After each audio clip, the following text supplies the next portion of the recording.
Welcome in, everybody, to another week of F Buddies with Mike and Andy. Mike Wendt, Andy Ferg. Of course, the F is for food. We are the food show you deserve.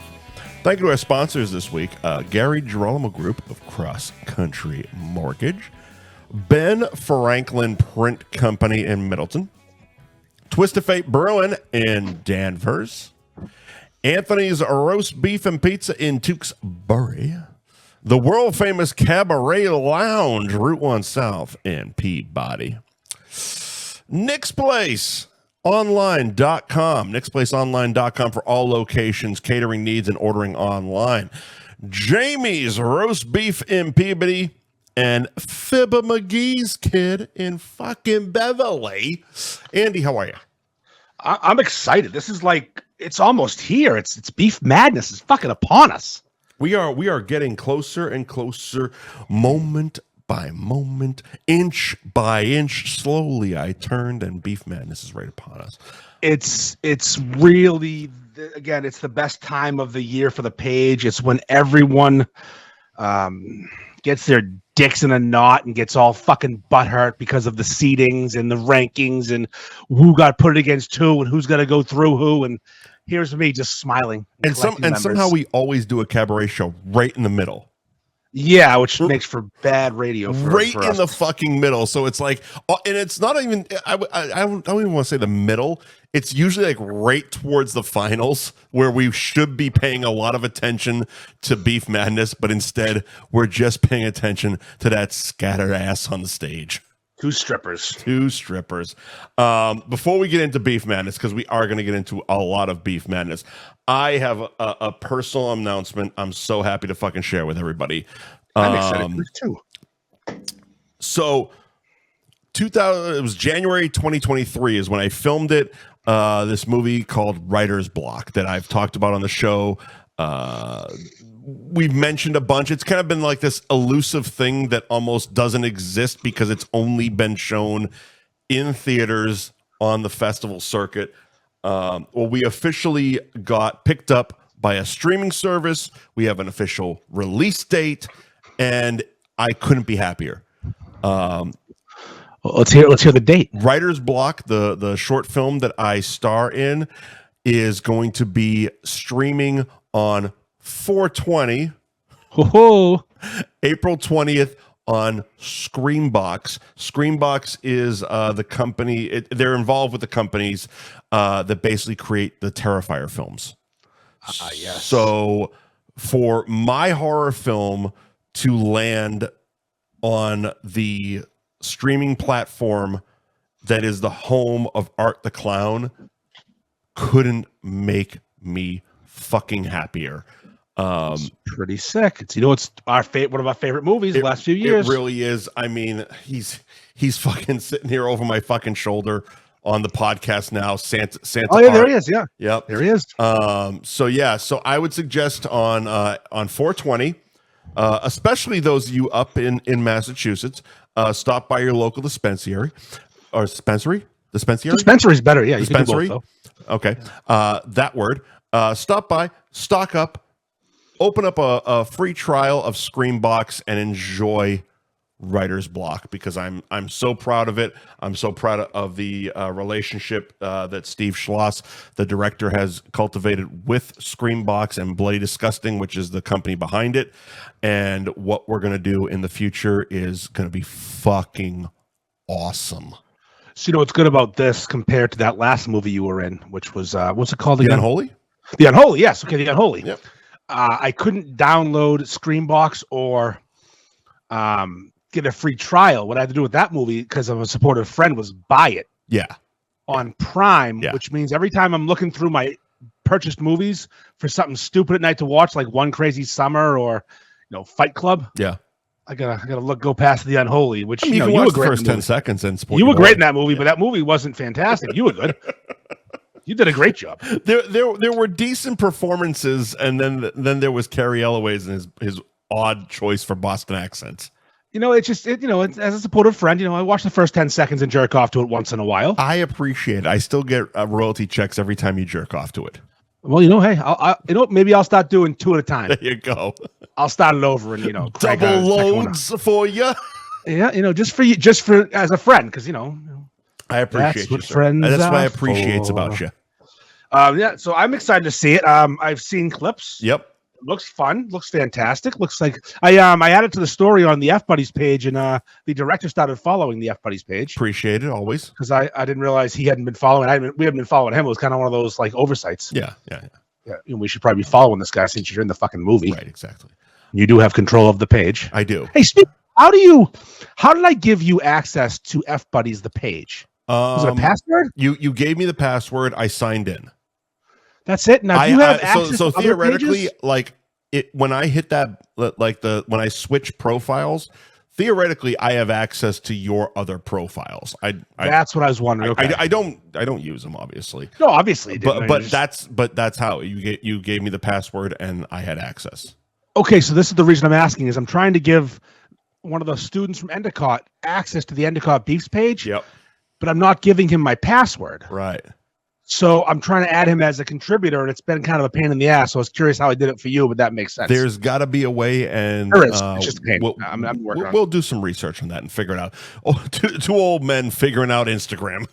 Yeah, for a 19-year-old boy to use our Instagram. Right. Hey, kid. But not see our dick pics. Yes. No, not them. All right. So yeah, 420 Screambox. Please sign up for a free trial and check out. It's in the Bloody Bites section, which is hilarious that it's bites. That's a fine point. It's a good point right there. But Writer's Block is going to be part of the short film catalog. It's season 13 of Bloody Bites on Screambox. I'm super fucking excited. I'm sure once there's links to be had, we'll be sending some links in our. I'm not going to be shy about it. I'm not going to be shy about it. You shouldn't be. I won't be either. Absolutely not. From what I've seen, you did a great job. I've seen behind the scenes shit you've sent me with your makeup and your fucking your gore, and it's so fun. It was such a fun experience. It's such a fun fucking 8 minutes. It's fantastic. 8 minutes. I could jerk off twice. It's maybe 3 times. digestible. It's I could do? fucking digestible. You could get high all night and just loop it. No, I could definitely bang your mom with foreplay. My man. With that movie in the background. I give her the old finger job action, touch the clitoris and maybe give her the old 1-2. Dust the fucking knock the dust off that thing. Me and your mom. Oh, you dick. Long legs and she's so my cousin has a wedding coming up. 5'10"? Yeah, she is actually. My cousin has a wedding coming up in May. Her and Danny Gillis. So yeah, exactly. She's exactly the height of Danny Gillis. Actually, she might be a cunt hair taller. But so her and my aunt have been out shopping for dresses, and I went over there to pick up the air bed for my brother because he's coming down. He's going to stay with me, and I walk in and she's like, "Oh, I'm trying on dresses. What do you think of this one?" And I go, "Huh, Andy would love it." Of course I would. Because that's just where my fucking morbid brain has become. That's right. Andy's it's like, Jesus Christ, you're basically part of the family. That's right. You know what? That dress would look a lot better is on the floor of her bedroom. Oh! You know what I'm saying? Because we'd be having sex together. Me and your mom. Again. I got no shame in having an attractive mom because she gave me these fucking jeans. Your blue jeans? Blue jeans. They've worked well for me. Your dungarees? Yeah, my Jordache. Especially considering we're gonna our next can out for the beer we're gonna do is gonna be Fear and Loathing, and you're just gonna dress up like yourself and be Benicio del Toro as the fat lawyer. Hilariously, so me and Will almost did the cosplaying in Vegas. I actually have the Johnny Depp shirt and hat. Oh, the hat, that's all you need. Is yellow sunglasses and you're fucking done. He's actually got the Del Toro shirt. Because it made more sense. Will. Will's bigger than you, so yeah, of course. So these, most of these articles exist. All right, good. We can work this out. We can fuck with it. Yeah, we'll rent a fucking convertible. It's fine. Yeah, exactly. So somebody has one. Somebody we know has a fucking convertible. My wife's uncle Pat has a convertible Cadillac. He'll let me borrow in 5 seconds. Exactly. There we go. Legend. He's take it. We don't have to drive it. Keep it. Sit in it for 2 seconds. Front yard. All right, Mike. Let's get down to brass tacks here. The reason most people are here tonight the important reason we're here is beef madness. Beef madness is upon us. Oh, we're there, man. We are like I said, a cunt hair away from there. I mean, March Madness is what is it? February what? Fucking 20th, I don't know. Who gives a shit? It's not the important tournament of March. 24th. It's like the 24th. No, we do it in March because it's how we've always done it. Because the first year of March Madness that for the beef group was because there was no actual March Madness because of COVID. That's right, and there was no beef group because, well, we lost that too.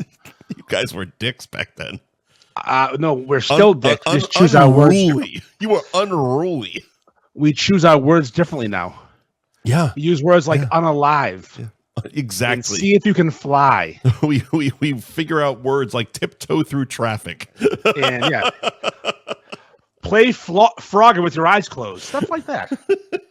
Here's a support dog with a noose. Exactly. That's my favorite fucking meme. But so what is this? Year 6 now? Shit, man. I mean, if COVID was the first, it's 5. 1, 2, 3, 4, 5. No, because 20 because 20 counts. So yeah, it is 6. It is 6. Yeah. Yeah. So we had. Hold on. Let's go through the winners real quick. We had Athens. Jamie's. Yep.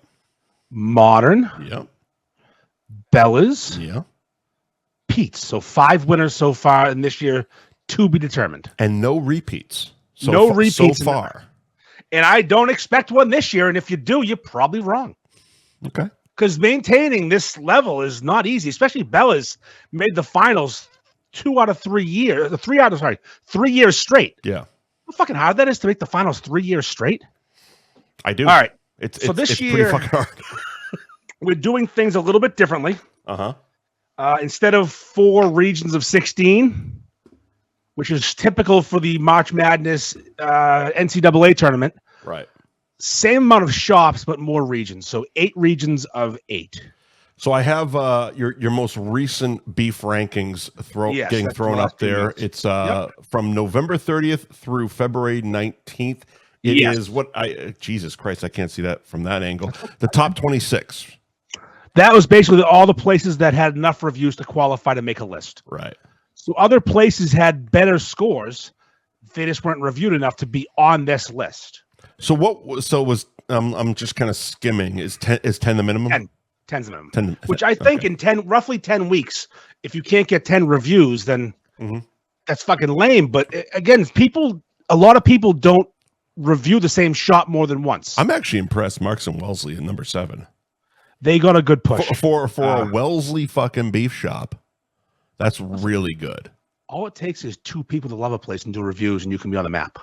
Well, it takes 13 of them.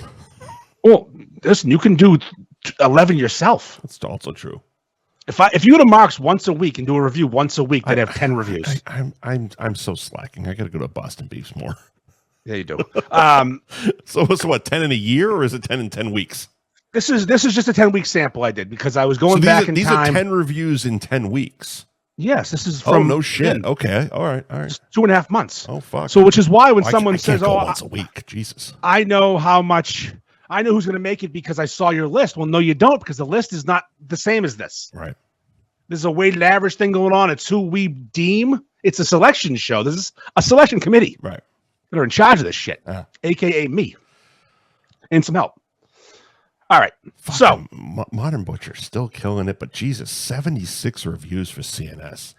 That's Bill is fucking killing it. I was there last week on Thursday because I promised him I'd come before March Madness, and my work season is in a lull right now, so I had nothing to do. I took my kid when she's on school vacation, and I said, "What are you doing today?" She goes, "I'm going to CVS in Cadoba." Yeah, that was her big plans because she has a car now, and I said, "Well, do you want to go on a beefing adventure?" And she filmed it for you. That was cute. Yeah. She gave me this funny little smile and said, "Where are we going?" I said, Pepperell. Where's that? South of hell? Yeah, it's not close. But we drove out there. I told her, I said, if you see something weird or rural, just film it. So she shot at him, jumped down for 40 minutes. we avoided him. We didn't go by any mental institutions or special schools.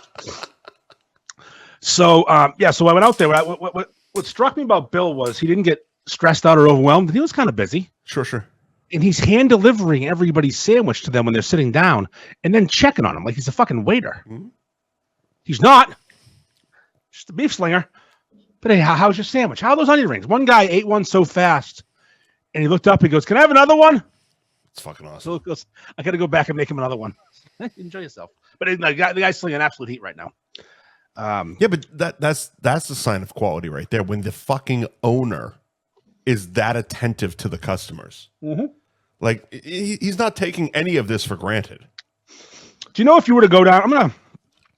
Mm-hmm. Yep, hold on. Yep. Just want to make sure I'm not wrong with this. Go ahead. All the 1 seeds, and likely most of the 2 seeds, all have a similar thing in common. The people who make them, who own the place, are there, either making them, or they have someone they trust that makes them, and they make sure the quality is good. The people that sign the checks are serving the beef. Yep. Walking to Bella's, where's Harry? Yep. At the Slicer. Walking to Londy's. Ted's everywhere. He's the Slicer, too. Yeah. He's a fucking machine. Psycho. Go to Modern Butcher. Lisa Ann Warren are making them. Again, it's just, we know this. It's not news. Right. All right, here we go. So what are we doing right now? So I have the 8 regions. Yeah. And I have the seating of each region. And what are we announcing tonight? The top 3 beef shops in each of the 8 regions. Really? I have them in front of me right now, printed out. All right. Let's fucking go. I teased top 2. I brought a little more heat to the party with top 3. Let's go. Now, this is not subject to change. I'm just going to leave the beef rankings up there because I don't have another graphic for this. I actually have to change one thing. Yeah, I didn't tell you. Nope. Now, here's the thing. This is going to be new to me, too. Here's the thing. The beef rankings are for a small 10-week sample. And again, there's reviewers fatigue, I'll call it, where people go places and don't do reviews because they've done 1,000 of them. Right. Now, my theory is every beef gets a review. I've never not done one. Never. If I got a beef, it got reviewed. Even the fucking garbage at Larby's. Oh, I got you. Yeah. But some people, they go to, I'm going to say Zeno's twice a week. I'm going to give you an example of a guy named Cole Desmond. He's in the original calendar of the beef group. We wouldn't know him. No, I don't know. He's the guy, he wore assless chaps at a farm. Oh, okay. Now I know him. Yeah, exactly. I've seen Cole at Zeno's probably 10 times the last year. He's got a great ass, man. Every time I go to Zeno's, Cole's there, it seems like. Because he lives in town. He's near there. He doesn't do reviews because he's done 1 million of them. Right. So that's the thing, is you can't just judge based on reviews. It's performance over time is my point. Okay. All right. I named the each region this year after an either retired or current athlete. I'm going with I'm assuming that they're obviously Sacramento, California athletes. Yeah, I meant Boston instead, because Sacramento only has 1 team, so you can't have 8 Kings on the thing. It wouldn't make sense. So, for example, we have a Brady region and a May region. Okay. A retired legend and a current player. There you go. In the Tom Brady region, the number 1 seed in the Tom Brady region, is Modern Butcher. All right. Now, that is going to piss off people because they always piss off Modern people. always pisses off people. Do you know who had a great answer to why Modern belongs in? Bill from CNS, because he's a real beauty. Yep. He said, they serve beefs and they get reviewed. Fucking A. That seems like that's it. They serve beefs once a week. Fuck you. They do it and they get 30 reviews. Yep. They've got the 4th or 5th most reviews of any place in the last 10 weeks. In 10 weeks, 30 reviews. The regular shops are, they're CNS, like I said, 76. Bella's 62. Pete's and Woburn, 40. 40. Yeah. 40. They're right up there. And that's reviewer fatigue with Pete's as well. Even though it's 40 is a lot, people are at Pete's every day, all day. They're just not reviewing him. Right. Coming in at 2nd in the Tom Brady region, this is the number 2 seed in this region. Jamie's in Peabody. Ooh. Now, if you look at the rankings, they're 16th ranked. So they're the 16th ranked place, which puts them just in top 16, right? Mm-hmm. Historically, they're a former champ. And they've made major improvements in the last year when they got new ownership. Right. So I'm going to forget that black hole of shit ownership in the middle and just focus on who they were and who they are and just erase that part of history, which sucked. It was a dark time for all of us. Right. And their reviews have been improving. They were getting low 8s. Now they're getting high 8s and low 9s. James and Peabody, a 2 seed. Same region, Tom Brady region. Again, this is not geographical, even though this region kind of makes sense geographically. This is just based on scores. Nick's on Essex Street in Beverly, the number 3 seat of the Tom Brady region. Nick's on Essex Street scores well. They've been dipping slightly. They're 23rd ranked with an average of 8.15. Yep. But again, historically, they've done well in the tournament. They're the best beef shop in a North Shore town. Yep. They're legit and they're a contender. They're not like a flash in the pan. They've been there for years, and that's the important thing. Is I don't want to reward someone for having a good couple of months. I got a text from Will earlier today, and he said, "I'm on Thursday. I'm going to be in Beverly. Where should I go?" Nick's on Essex was where I said. He goes, "Are they better than anybody in Danvers or Peabody?" And I said, "Go to Londy's and Peabody." Yeah, that's all they have. And he's like, "Oh, okay." So it's funny is one of the things. A conversation. No. If you have the ability to go other places, I'm not going to recommend Nick's on Essex Street or Jamie's over to Londy's. I mean, well, like I said to him, it was like, oh, well, if it was Saturday in Danvers, it's like, okay, modern if you can manage the line. But if you're exclusively in Beverly, it's Nick's on Essex. I said, don't go to Dodge Street. But yeah, he's like, what about Peabody? I go, well, go to fucking Londy's. Like, go see Ted. Go see Ted. So it's funny is because since I started running that Endicott page, trying to get kids to run it for me. Yeah. Don't worry, Rick. We're gonna get there, Rick. Don't worry. Hey, I actually just loaded that image. There you go. So it's one of the fucking coolest things you've done, or you've had done.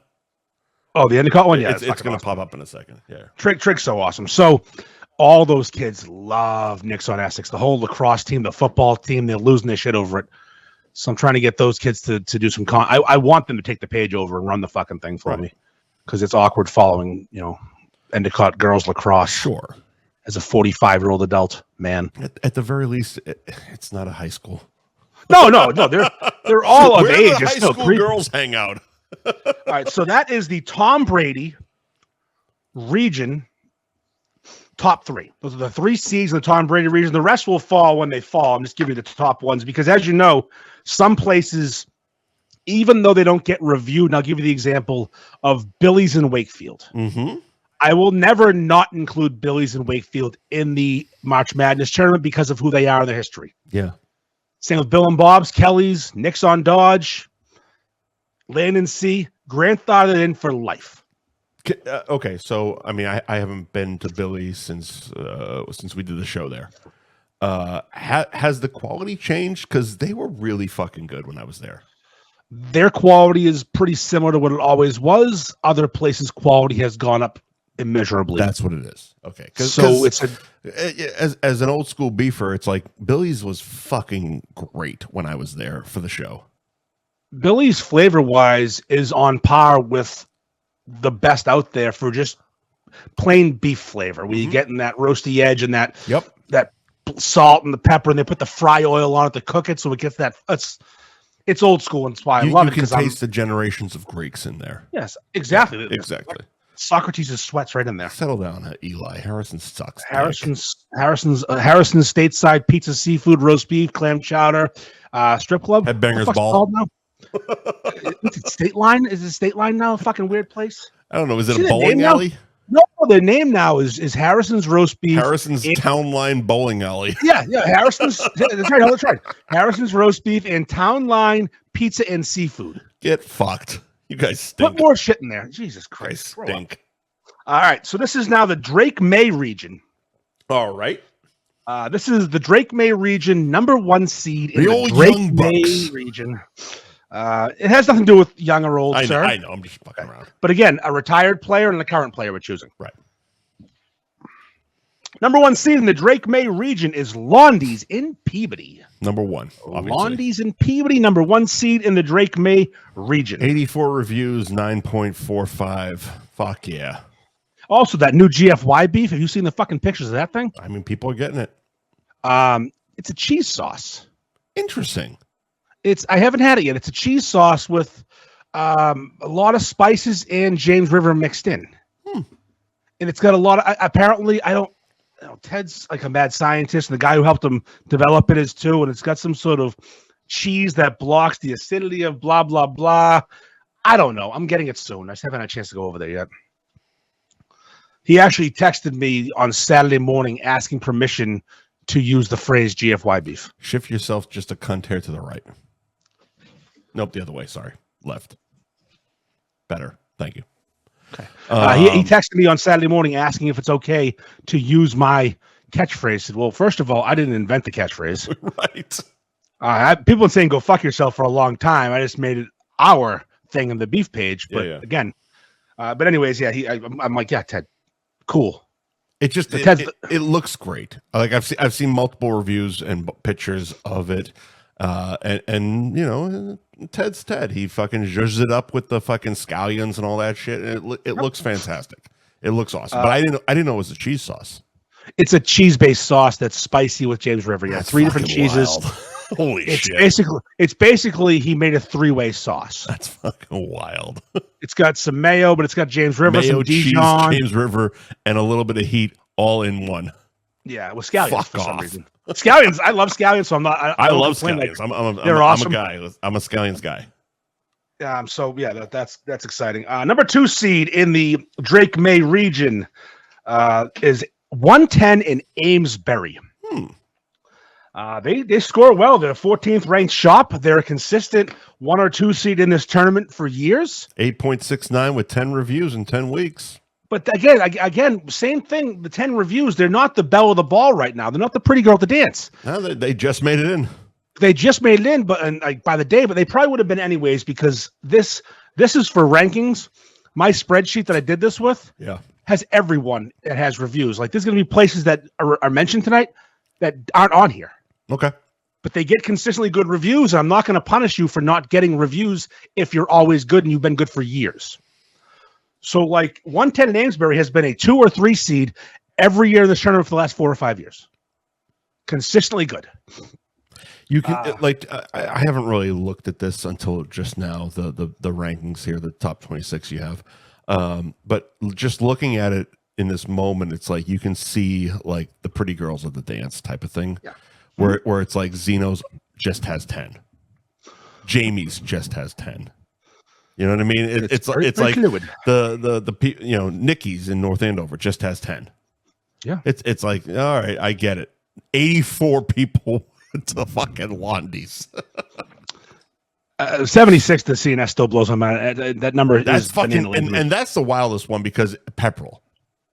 Like Bill is slinging fucking absolute heat, but it's in Pepperell. Do you know what the amount of what's the word? Influence, okay. Motivation, sure, for the people that do reviews when it's on the fucking napkin holder of the table you're sitting at. He's doing it right. Every napkin holder. But here's the fucked up thing. Almost everyone who has broken a rule in the last couple weeks has been from CNS. Yeah. They post 4 fucking pictures. They do 0 acronyms. It's like, motherfucker, you took a picture of the rules. Yep. So I'm going to answer a question on the Facebook live chat here. Tony is asking, where's Geo's on the list? Mm-hmm. And he spelled Geo's a certain way, Geos. Okay. Some spell it Gios. So I think he means Geo's in Amesbury. Okay. And this is a great example of a place I'm going to mention at some point today as a top 3 seed that isn't on that list. All right. Because they had 8 reviews and they averaged a high 8. Mm-hmm. And I'm not going to, just because they had 2 less reviews, they're a higher ranked shop than some places that are here. Right. The Grand Slam had a good run. they're not a 3 seed. They're brand fucking new. Out of nowhere, they started doing this. It's just the way I'm doing it is I have to include places that have done it for a long time and just don't get a ton of reviews. Right. All right. The 3 seed in the Drake May region. Number 3 Drake May region is Rizzo's in Lowell. Mm-hmm. This is a kind of a tough one because they've been kind of falling off, but they're still averaging about an 8, and they get reviewed a decent amount. And past performance does matter. Mm-hmm. So it's like, yeah, they've been good. Just because you had a rough month, I should forget the last 2 years. So again, this is subjective to me. I'm not. I pick how I pick. Right. And I'm the guy. Okay. All right. So that's the Drake May region. The Bobby Orr region might be my favorite one. All right. I'll tell you why. Why? The 1 seed is Anthony's in Tewksbury, which was a borderline 1 or 2 seed. But just because they're 12th ranked, but they've had 20 reviews.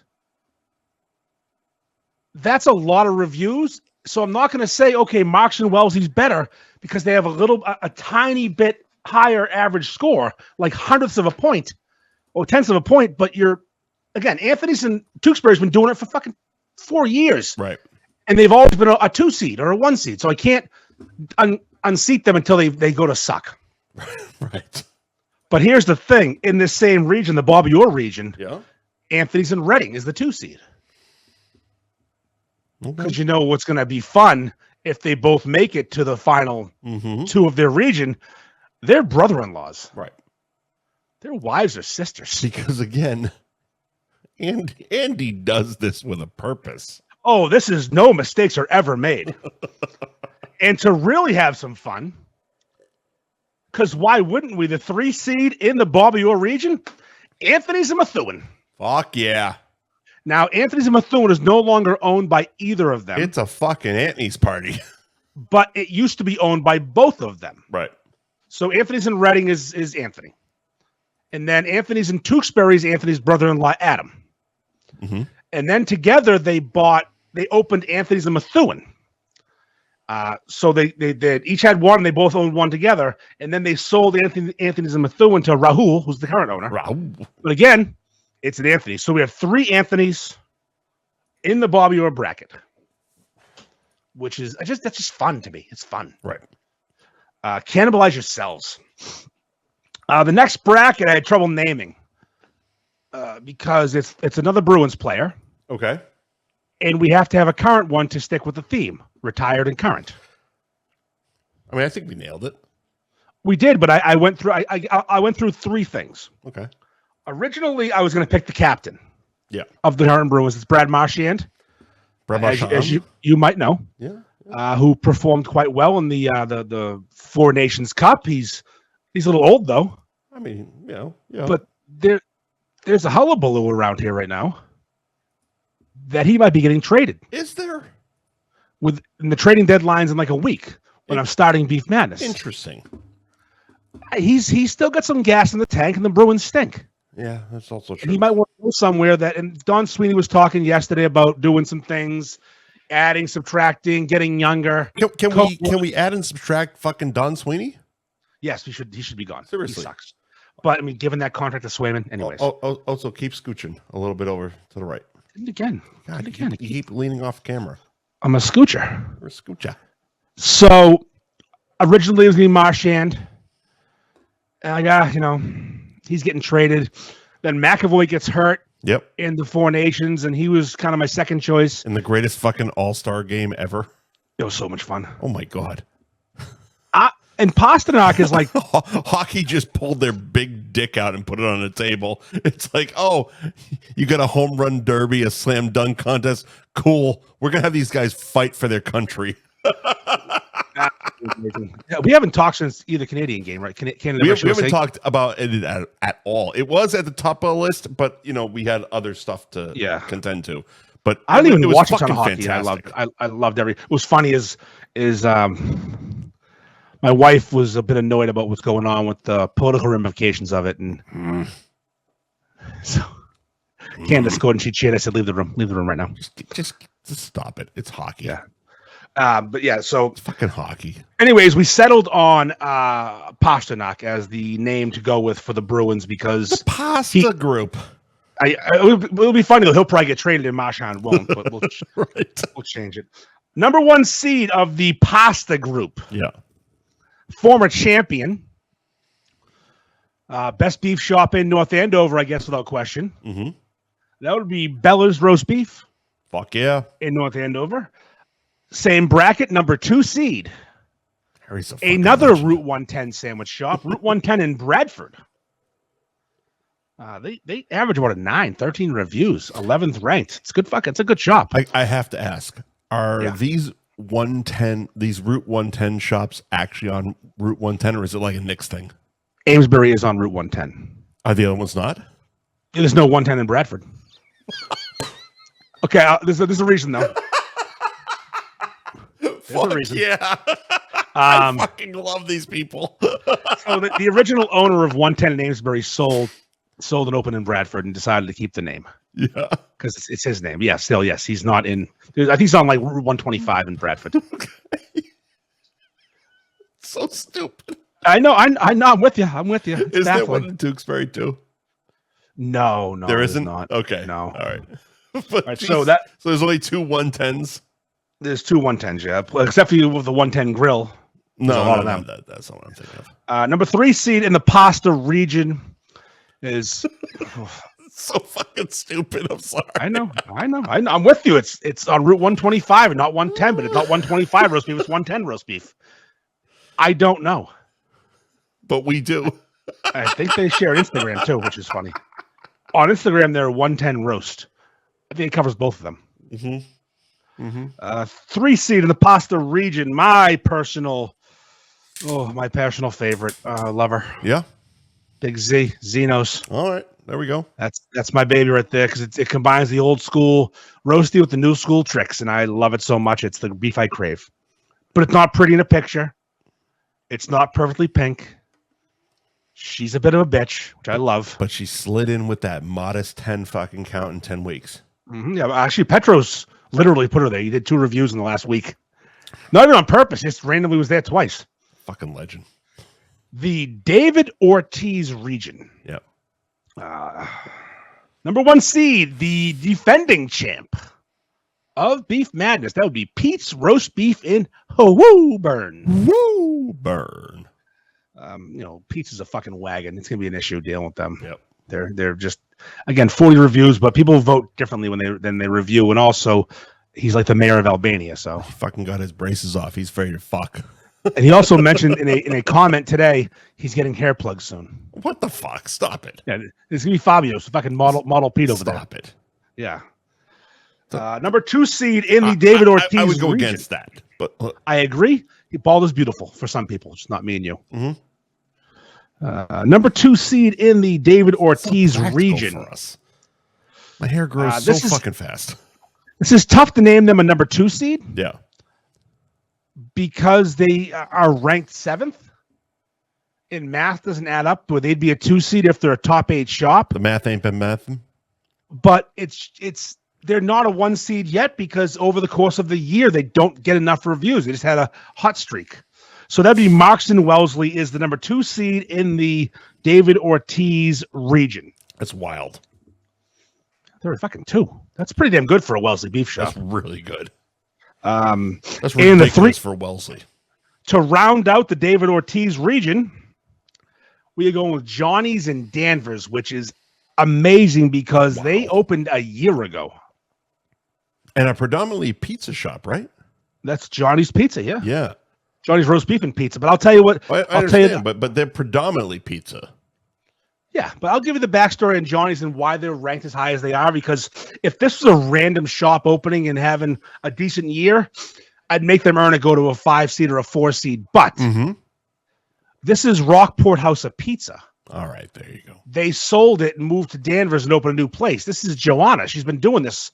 She's always been in the tournament, always been a high seed. So again, I'm piggybacking their past greatness as Rockport House and just putting it on Johnny's. It's the same, literally the same fucking people. Right. Just she sold one place and moved closer to home and opened a place. There you go. The Raphael Devers region, which is kind of sad because the Red Sox don't have much to fucking show for them. Their best player is Raphael Devers. Oh, shit. He's also... I forgot you were doing current fucking players. Wow. He's worthy. He's phenomenal. He's the best. He's one of the best hitters in baseball.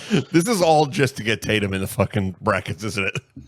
Well, yeah, I gotta get Tatum in there. So the Raphael Devers region is actually it's one of the tougher ones, I would say. One of the tougher ones.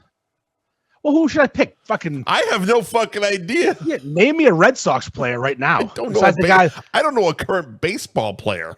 Besides the white dude, Bregman, they just fucking signed last week and paid him $40 million to play. I have no idea who a baseball player would be in this day and age. I mean, listen, Devers is a legit all-star every year. The kid's awesome. Not a baseball guy.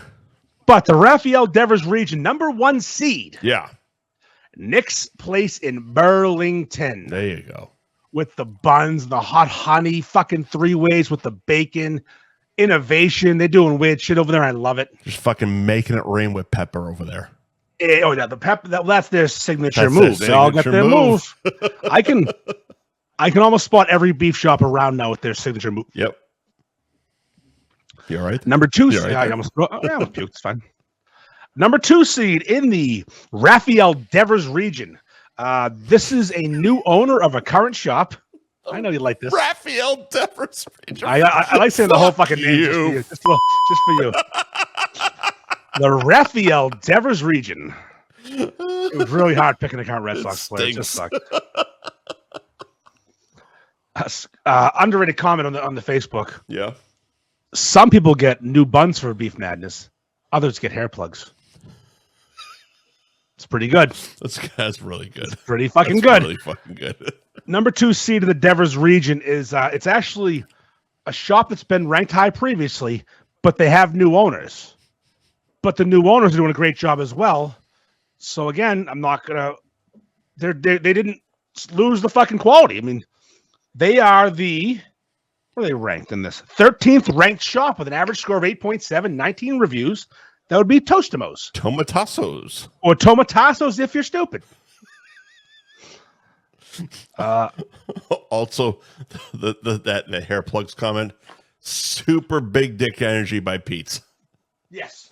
He's like, I don't give a fuck. I'm serving the same beefs I did last year. Here's my huge hog. Yep, just right on the table. Pretzel bun? No. Hair plugs. No, fuck you. I'm doing myself up on this one. Yeah. I'm getting veneers. I got braces out. I'm doing everything. This is my fucking show. I'm gonna look hot for Beef Madness. I don't care about winning. Legend. Number 3 seed in the Raphael Devers region. Mm-hmm. Little shop known as Nicky's in North Andover. Oh, yeah. Nicky's, 10 reviews, average of 8.37. Good shop. They're always included. Does the wrestler still own that? The Joe, the wrestler, still owns it. Yeah. AE-dub, kid. Yeah, don't piss him off. He'll fuck you up. He's also the one, he wants me to plan a beef eating contest at his restaurant Grand Slam. He owns that one too. Oh, no. Okay. Right. No, sorry, Zoe's, not Grand Slam. Zoe's. I was gonna say because that's 21, 20 and 21. Grand Slam's not his. Zoe's is his. Grand Slam is actually owned by the same people who own Rizzo's and Lowell. Zoe's or Zoe? Zoe, Z-O. Fair. Named after his child, his son. All right. The Larry Bird region, Larry Legend. I'm very happy to say this right now. I love this region so much. Now we'll go over it why, because all three are kind of like, really? Number 1 seed in the Larry Bird region would be CNS and Pepperell. Mm-hmm. Makes sense. There's not even a choice. They're the second ranked beef shop with the second most reviews. Right. They're killing it. Obviously, they're a great choice. Right. Another place that's averaging over a 9 mm-hmm. in Westbrook, fucking Maine. And I've been there in the past couple months, and it's legit as fuck and worthy of the 2 seed. That is George and Leon's. Interesting. A beef worth driving to, because I wasn't there. I drove there 45 minutes. Beef worth driving to. I've heard that somewhere. Yeah, I think it's a Phantom Gourmet quote. Listen, they steal my shit, I can steal their shit, those fucking A. You asking yesterday, what's the best roast beef around? I saw that. Just fucking ask me, you idiots. Speaking of fucking hair plugs. I'm in your DMs, stupid. Yeah, just ask me the question, you twat. Now, number 3 seed in this region, we're still in the Larry Bird region here. It's a Nick's place. Okay. Not one that sponsors us. Okay. Not one that's in Burlington. Okay. But it's in the Nick's Place family. So if you were to go to Nick's Place online.com, you could locate this shop, even though it's not. Costa doesn't own this Nick's Place, I guess is the answer. So a guy named Eddie does. Sure. Nick's Place in Raymond, New Hampshire, out of fucking nowhere with a 9 average, 8.99 with 11 reviews. That's, again, they probably should be higher, but it's a more of a recent phenomenon where I can't just go by the last 2 months. Right. It's going to be over a period of time, but they have been getting reviewed quite a bit recently. They have been, and some person today. Not everyone knows that all Nicks are different. And someone's like, I got a sandwich that was fucking dog food from there last month. They couldn't even review it. Here's the picture. I'm like, see the table in your picture, the table in the picture he posted? They're different. It's a different fucking place. Different fucking place, dum-dum. It's like, oh, I went to West Newbury. I've been there too. It's not good. This is Nick's in Raymond, New Hampshire, not West Newbury, Massachusetts, dum-dum. But anyways, Nick's in Raymond, a number 3 seed in the Larry Bird region. One more region. And I'm looking. They're not even on the list, are they? No, they're 10. That 26 list. They're 10. Oh, you're right. All right, my bad. Nick's Raymond, yeah. My I didn't say play. I didn't write place. My bad. I'm scanning quickly and drinking. That's okay. It's okay. Now, last region. I had to make a correction on this region. Actually, we'll get to that in a second because I included someone who didn't deserve it. All right. Because their decline was so steep, I couldn't put them as high as they may seem like on the list. Was it that current Red Sox player that didn't deserve to be on this list? Rafael Devers is a perennial all-star. Don't you dare. All right. The Jason Tatum region. Yep. Which caused all this fucking bullshit. It did. It really did.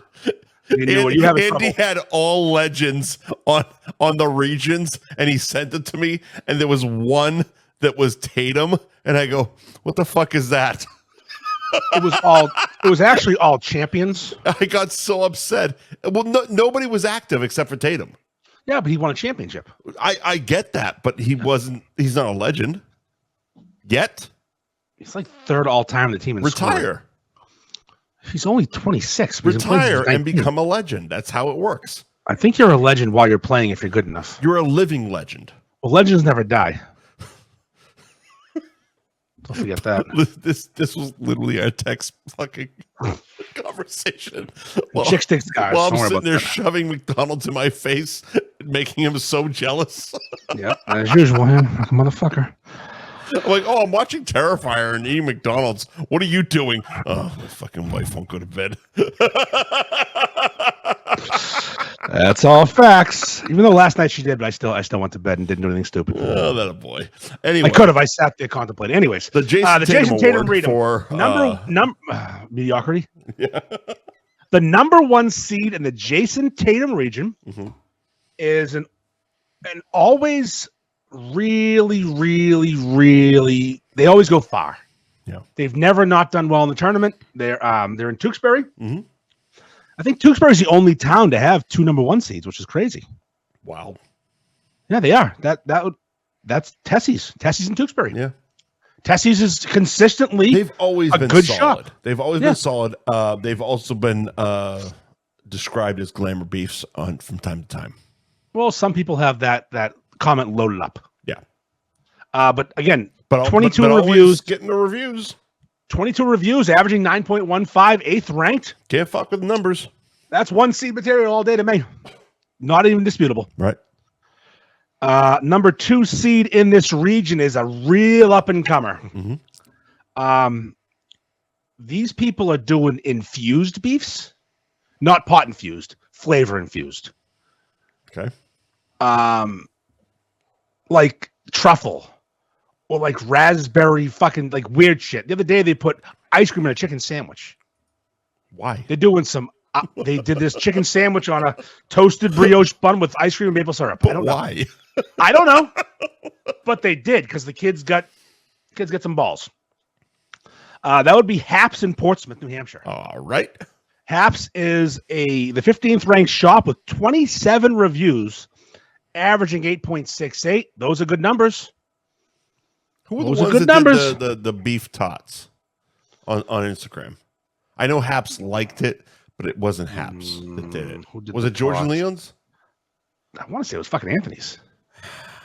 I don't know. It was on your page, and I just got a notification like a couple hours ago that Haps liked it, and I'm like, oh fuck, who the fuck was that?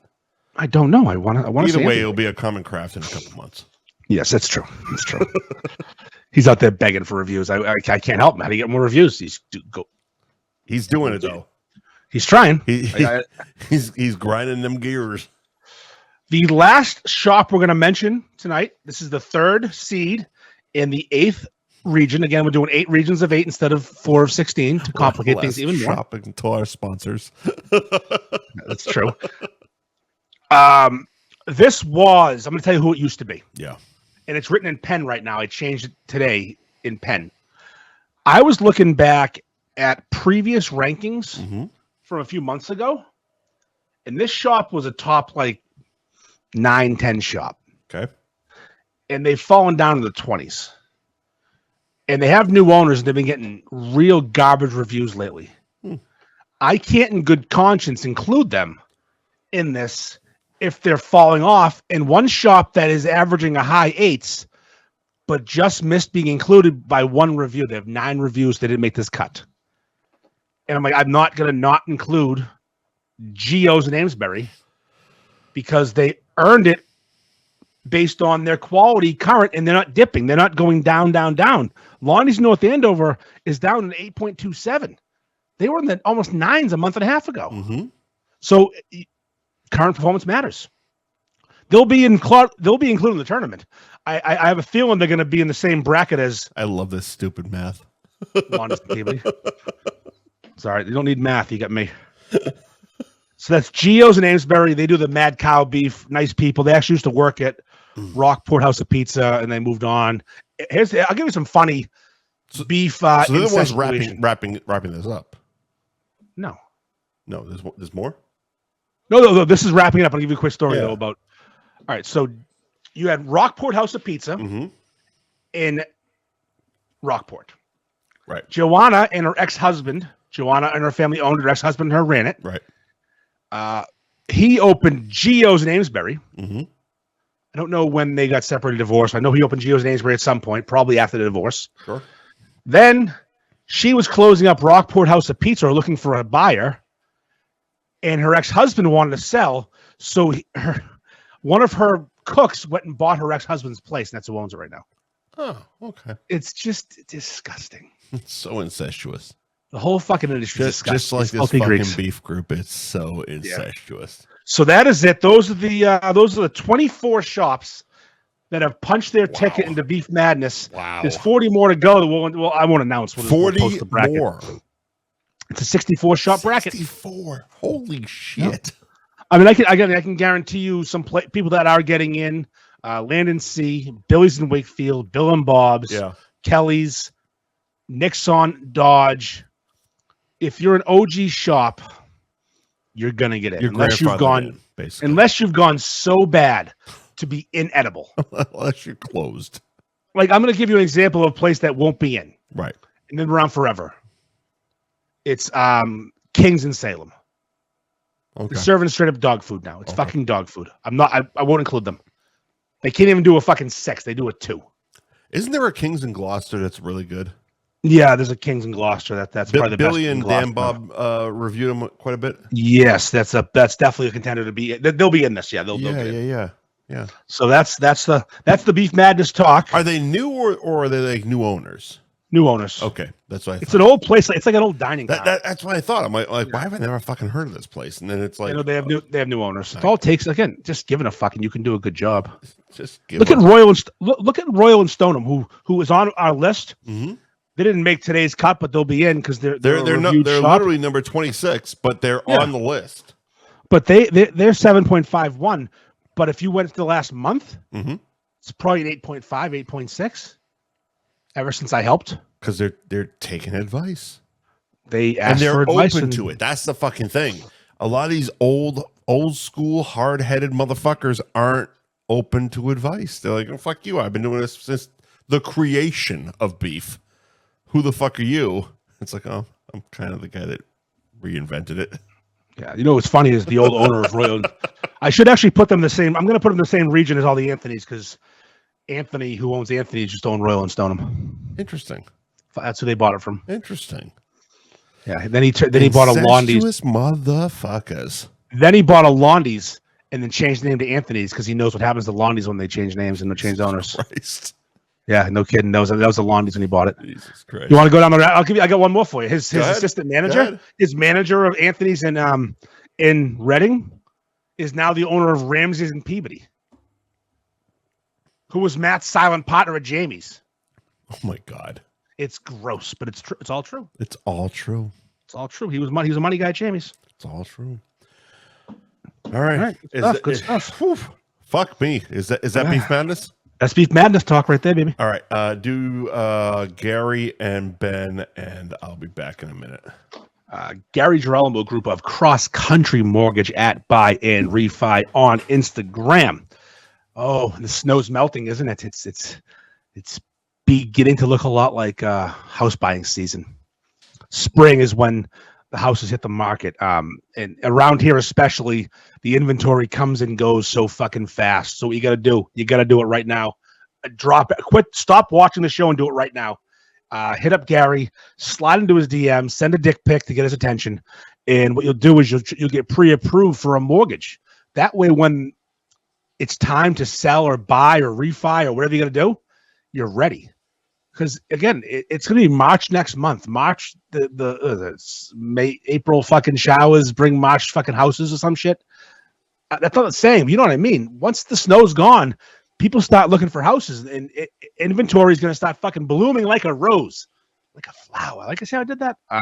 So hit up Gary at Buy and Refi on Instagram. Gary Girolamo group of Cross Country Mortgage. Phenomenal people, phenomenal service. The rates are what they are.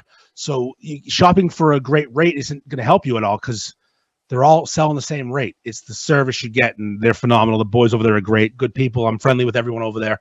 I suggest you go with Gary Girolamo of Cross Country Mortgage for all your mortgage needs. Ben Franklin Print Company. They print all my stuff. We just put an order in today for the F Buddies t-shirt. We'll be giving away at the thing we're talking about next, which is the F Buddies beer release party at Twisted Fate Brewing. Joe's gonna be printing out. We had this sick drawing done with our cartoon faces on it and logos and such, which is the can art, and that's gonna be on a nice t-shirt, which we'll be giving away to people who come to the F Buddies beer release party. Limited quantities, of course, because make it special. Joe's the best. I'll give you an example of why Joe's the best. We had a budget for the shirts. I don't want to spend $1 million, and Dave from Twisted Fate's helping us out on it and stuff. And Joe's waiving fees for us. We can buy more shirts. That's just the kind of guy he is. He's service plus 10 out of 10 service every time. The Super Ink. I mean, look at this shit. You can't fucking hurt this. This is also the coolest design of all time. So that's at Ben Franklin _Printco on Instagram. BenFranklinPrintco.com. They are located in Middleton. On Main Street. Mike has the address. I forget to bring with me every time. But hit them up for all your screen printing, sticker, vehicle wrap, casket wrap. They'll wrap your skis, your snowboard. They'll wrap your sister's ass. Whatever you need wrapped or printed on, Joe at Ben Franklin can handle it. They have a great crew over there. Just be nice to them when you call. Fantastic crew. Yeah. Great people over there. Jesus, they even figured out my weird font problems. Ralph's the best. Ralph was on that today asking me questions. Is that who I've been emailing? Yeah, Ralph was the one with the font issues. If you have issues like with graphic design or like formatting stuff, I have no fucking idea. They all say Joe. I mean, it's all from Joe's email, but it's Ralph. Well, I'm saying it's Joe's email, but it's literally our beer logo there at the bottom center of the screen. Yep. And they couldn't figure out because they had to do like layer and layer and layer of the fucking logo for the next t-shirt, and they couldn't figure out the with Mike and Andy font. And I have no fucking idea. I'm baffled. You did it with drunk. Well, no, it was Oh, done. yeah, no, it was done. definitely. No, well, yes, it was, but it was also done so many years ago that the With Mike and Andy is just on that, and the since 2021. Both of those are on the actual background of the logo. They don't exist as a layer, so I have no fucking idea how I did it, or where I did it, or when I did it, or what the fucking fun is. So I found the closest fucking thing that was free to that, because I know I didn't pay for a font back in the day. No. So I wasn't going to make them pay for a font back in the day. I did find something that looked like the font, but it was like $38 fucking. I'm like, I never spent $40 to write With Mike and Andy. I would have definitely done something different. No. But you did Ben and Gary. Ben and Gary are done. Yep. All right, Twisted Fate Brewing in Danvers, 120 Andover Street in Danvers. You head out? Okay, cool. 120 Andover Street in Danvers. That's Route 114 in Danvers. Look for the beer signs on Route 114. Turn into the Guitar Center parking and go around back. And there is Twisted Fate, the best goddamn beer in New England. Bar none. Bar fucking none. It has nothing to do with them being a sponsor of ours.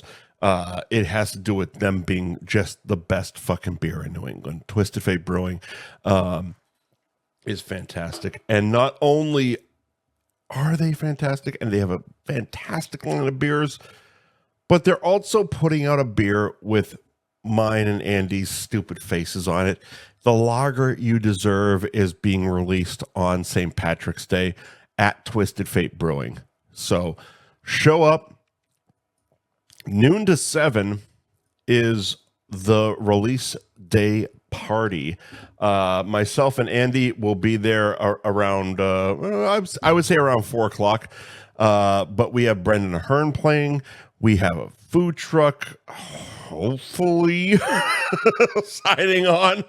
But nevertheless, the Lager You Deserve, it's going to be the most fucking crushable beer of the summer. The Lager You Deserve at Twisted Fate Brewing. And if you just show up, plain and simple. St. Patrick's Day. What else are you going to do? You want to drink? Go to Twisted Fate, have our beer, and I said we might have a food truck. So yeah, I'll get into that real quick. We're probably going to have a food truck. It'll be the rebranded, hopefully, Denali truck. Yeah. They're doing some things. The issue is they're doing a rebrand, and there's some vehicle wrap timing issues, I guess. I don't even know who's doing it. I'm not sure if Joe's involved or not. You know, Donnie's got a guy for everything. Yeah. He's out there in fucking East Bumfuck, New Hampshire, so it's not like it's in Middleton. But I know there's an issue with that. Not an issue, but a slowdown. The funny part is that there's no like issue because everybody's friends. Like even the rebranding, they're friends of ours. Oh yeah, no, there's no issue. It's just there's a little pause, so he can't commit to the day. What was funny though is I want to announce the party and I want to put all the details in it. Right. And we have Brendan Ahern. We know Brendan's playing. We know there's the beer release. We know the date. We know the time. Yep. But I don't want to mention everything until we know about the food. So I text Donnie. I said, "Hey, any update? I'd like to announce it soon." He's like, "Yeah, I'm still waiting to hear some things." Okay, Donnie. Yeah, stop yelling at me. He's like, even his text yells. Hilarious. It's text. Yeah, but I can hear him yelling at me. Yeah. So this is the response I get as to he's not back until Thursday because he's going to Columbia to get his teeth cleaned. It's a thing. I know, but I'd never heard of this. I never heard of it until literally a week and a half ago. And I went, that's the oddest thing anyone's ever said to me. I'm going to Columbia to get my teeth cleaned. Yeah. Not District of Columbia.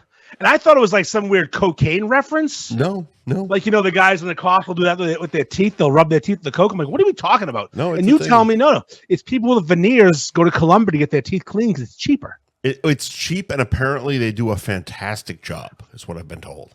It must be cheap to fly there, I guess. All things in Columbia are cheap. Is that why Bean Shooter's down there banging the horse? Exactly. And living the dream. And getting his teeth cleaned. He does have great teeth, actually. Fucking fantastic. He's got great teeth for a meth head. Well, they're fake. Exactly. That explains why the fuck he's in Colombia getting his name tattooed on girls' asses. Mm-hmm. Because he's getting his fucking veneers cleaned. Yeah. Wow. Yeah. I didn't notice until literally a week ago. Okay. Yeah. So Donnie, hopefully Donnie's truck's ready for us because that'll be exciting. You know, Donnie will do whatever food you ask him to do. That'd be fantastic. And Donnie's the absolute fucking legend. You want to get married that day? He'll be there. He'll marry you. Either way, the F Buddies release party is going to be fucking awesome. Yeah, 4 to 7. The tap room's open noon to 7. Noon to 7. So what's good about that is because Brendan's playing 2 to 6. Okay. So we'll catch Brendan for the second half of his set, and then Brendan can hang for the last hour, which is awesome. Yeah, so that's good because I mean Brendan's a good time. And I hope that short singer. King, Danny Gillis is there. Well, I mean our beer's a lager. Like I said, it's the most crushable beer of the summer. He has no excuse. He's not an IPA guy. It's a lager though. It's a fucking lager, it's man. Fucking good, kid. So I'm getting a sneak preview probably pretty soon. I'm super jealous of all this. I know people have tasted it and they love it. And I'm getting it's getting every little update you send me, I just get more and more jealous that I'm not fucking up there right now. Yeah, I've been dodging trying it. I want to wait till it's ready. It's like you sent the fucking beer being processed. Yeah. And then it's like, oh, here's the labels. They're printed on a roll. I'm like, motherfucker, this is real. It's real. This is so fucking real. It's so cool. I mean, it doesn't get old. Having a beer with your fucking name on it's awesome. And our stupid faces are on it more than anything else.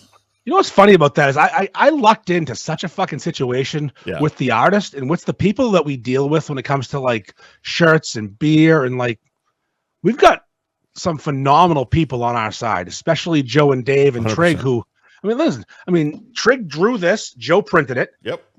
Trig drew our artwork. Yep. Dave's making it. Yep. The Endicott Beefs logo was from fucking same artist. I asked him kidding around. I said, "Can you make the Endicott logo a beef head?" He goes, "Yeah, give me 2 days."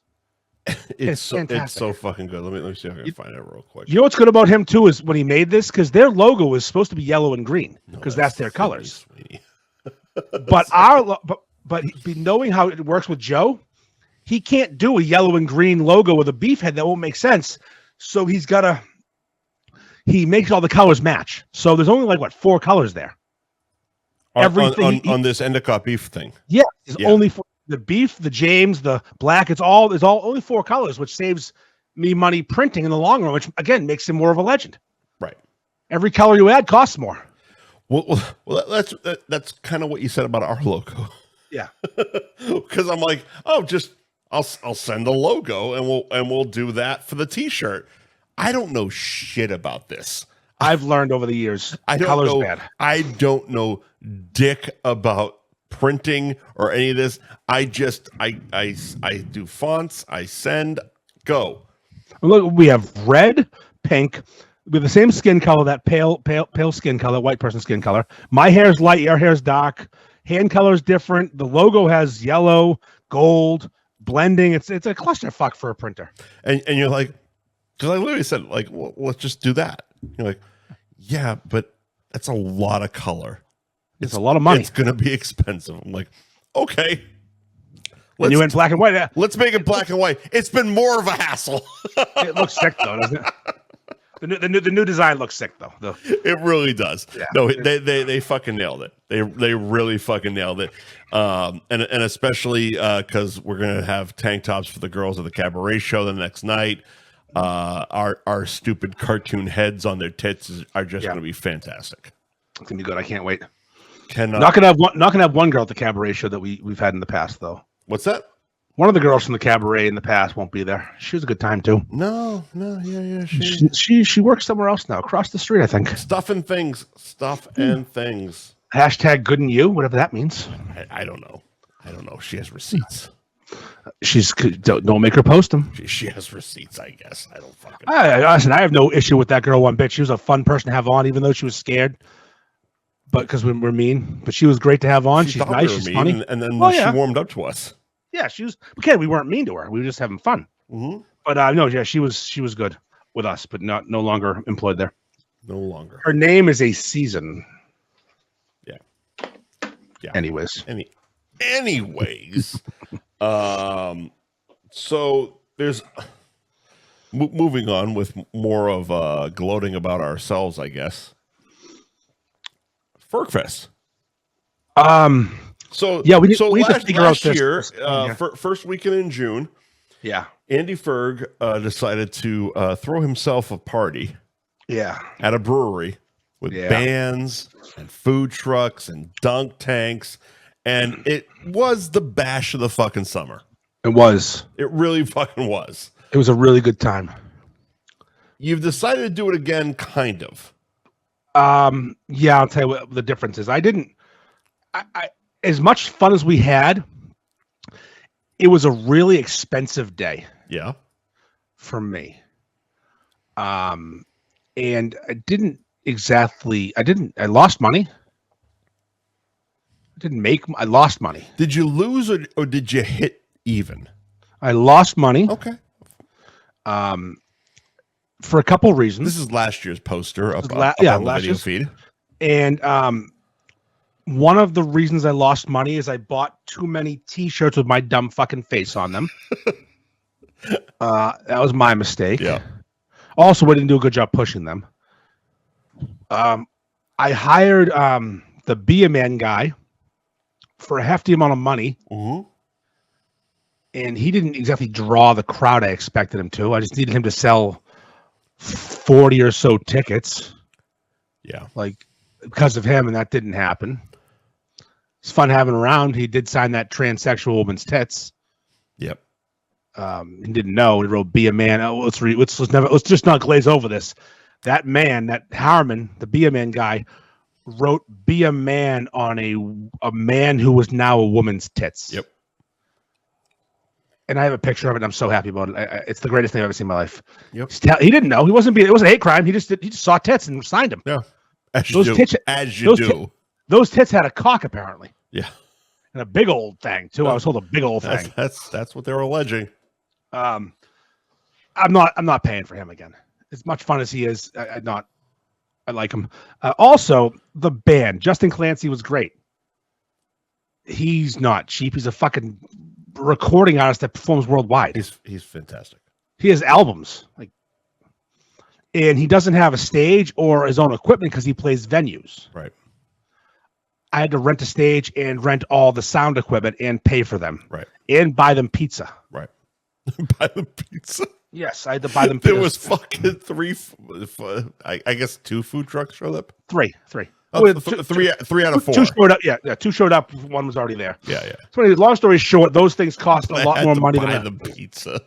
Oh yeah, I got someone yells, "Hey, Justin's looking for you." I'm running around like a fucking lunatic, probably not wearing a shirt because I was in the dunk tank.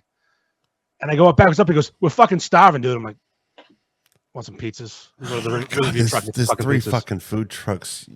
Yeah, I know. Fucking assholes. Divas. So the band so Brendan is coming back. The Converse outlet with Brendan is coming back. They didn't need much. They didn't need a stage. He brought his own PA. They were also probably one of the best parts of it. Yes, exactly. Brendan, it was my first call. Yeah. My first text. Yeah.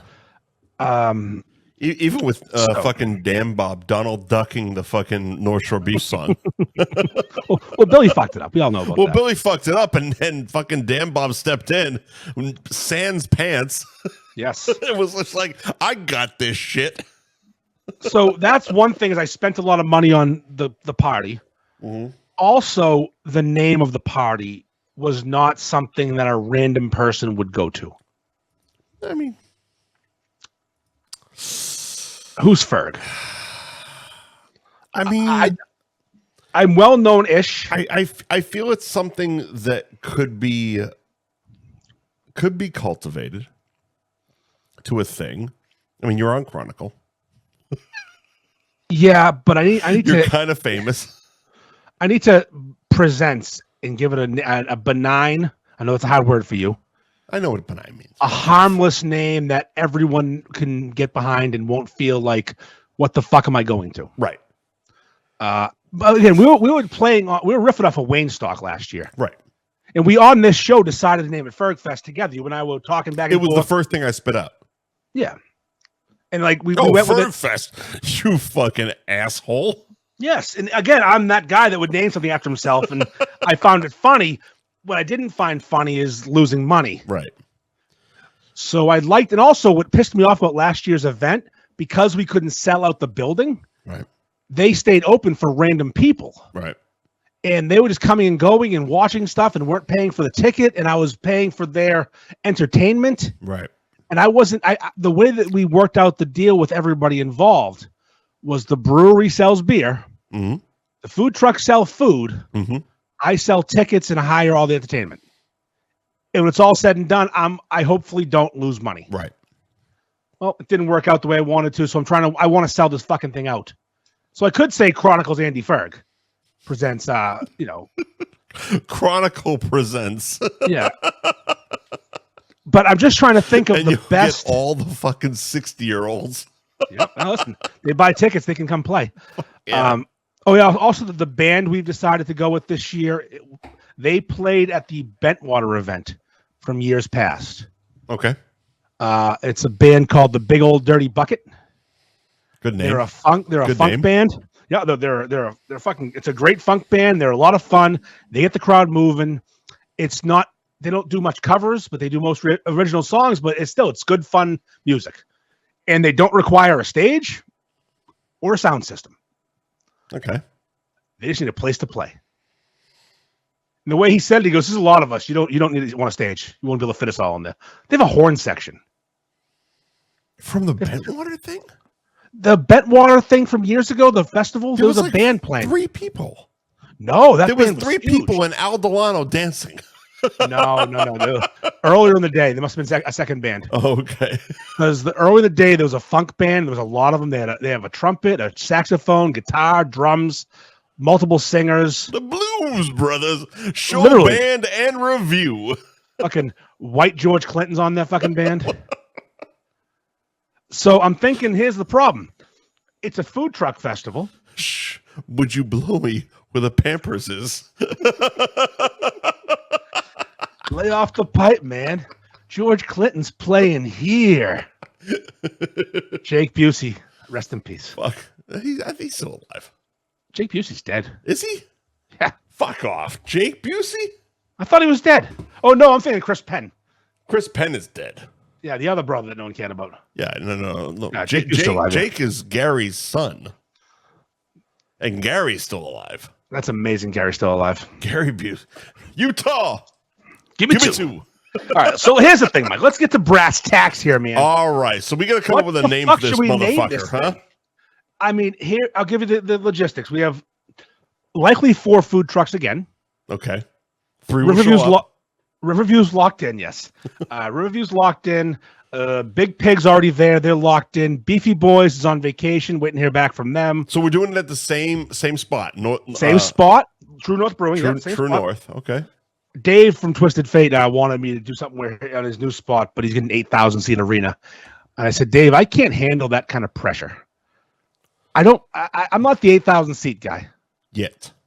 Unless I can get fucking Aerosmith to play, get him out of retirement, I ain't getting 8,000 seats filled. Not right now. Not the big old dirty bucket.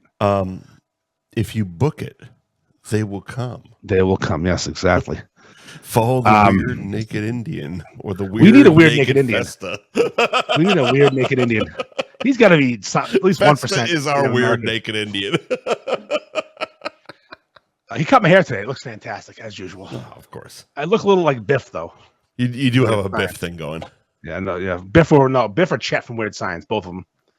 like my neck's thrown up. But all right, here are the things. By the way, after the show, we got to talk about Festa, the Cabaret, and potential sponsors. Yes. But go on.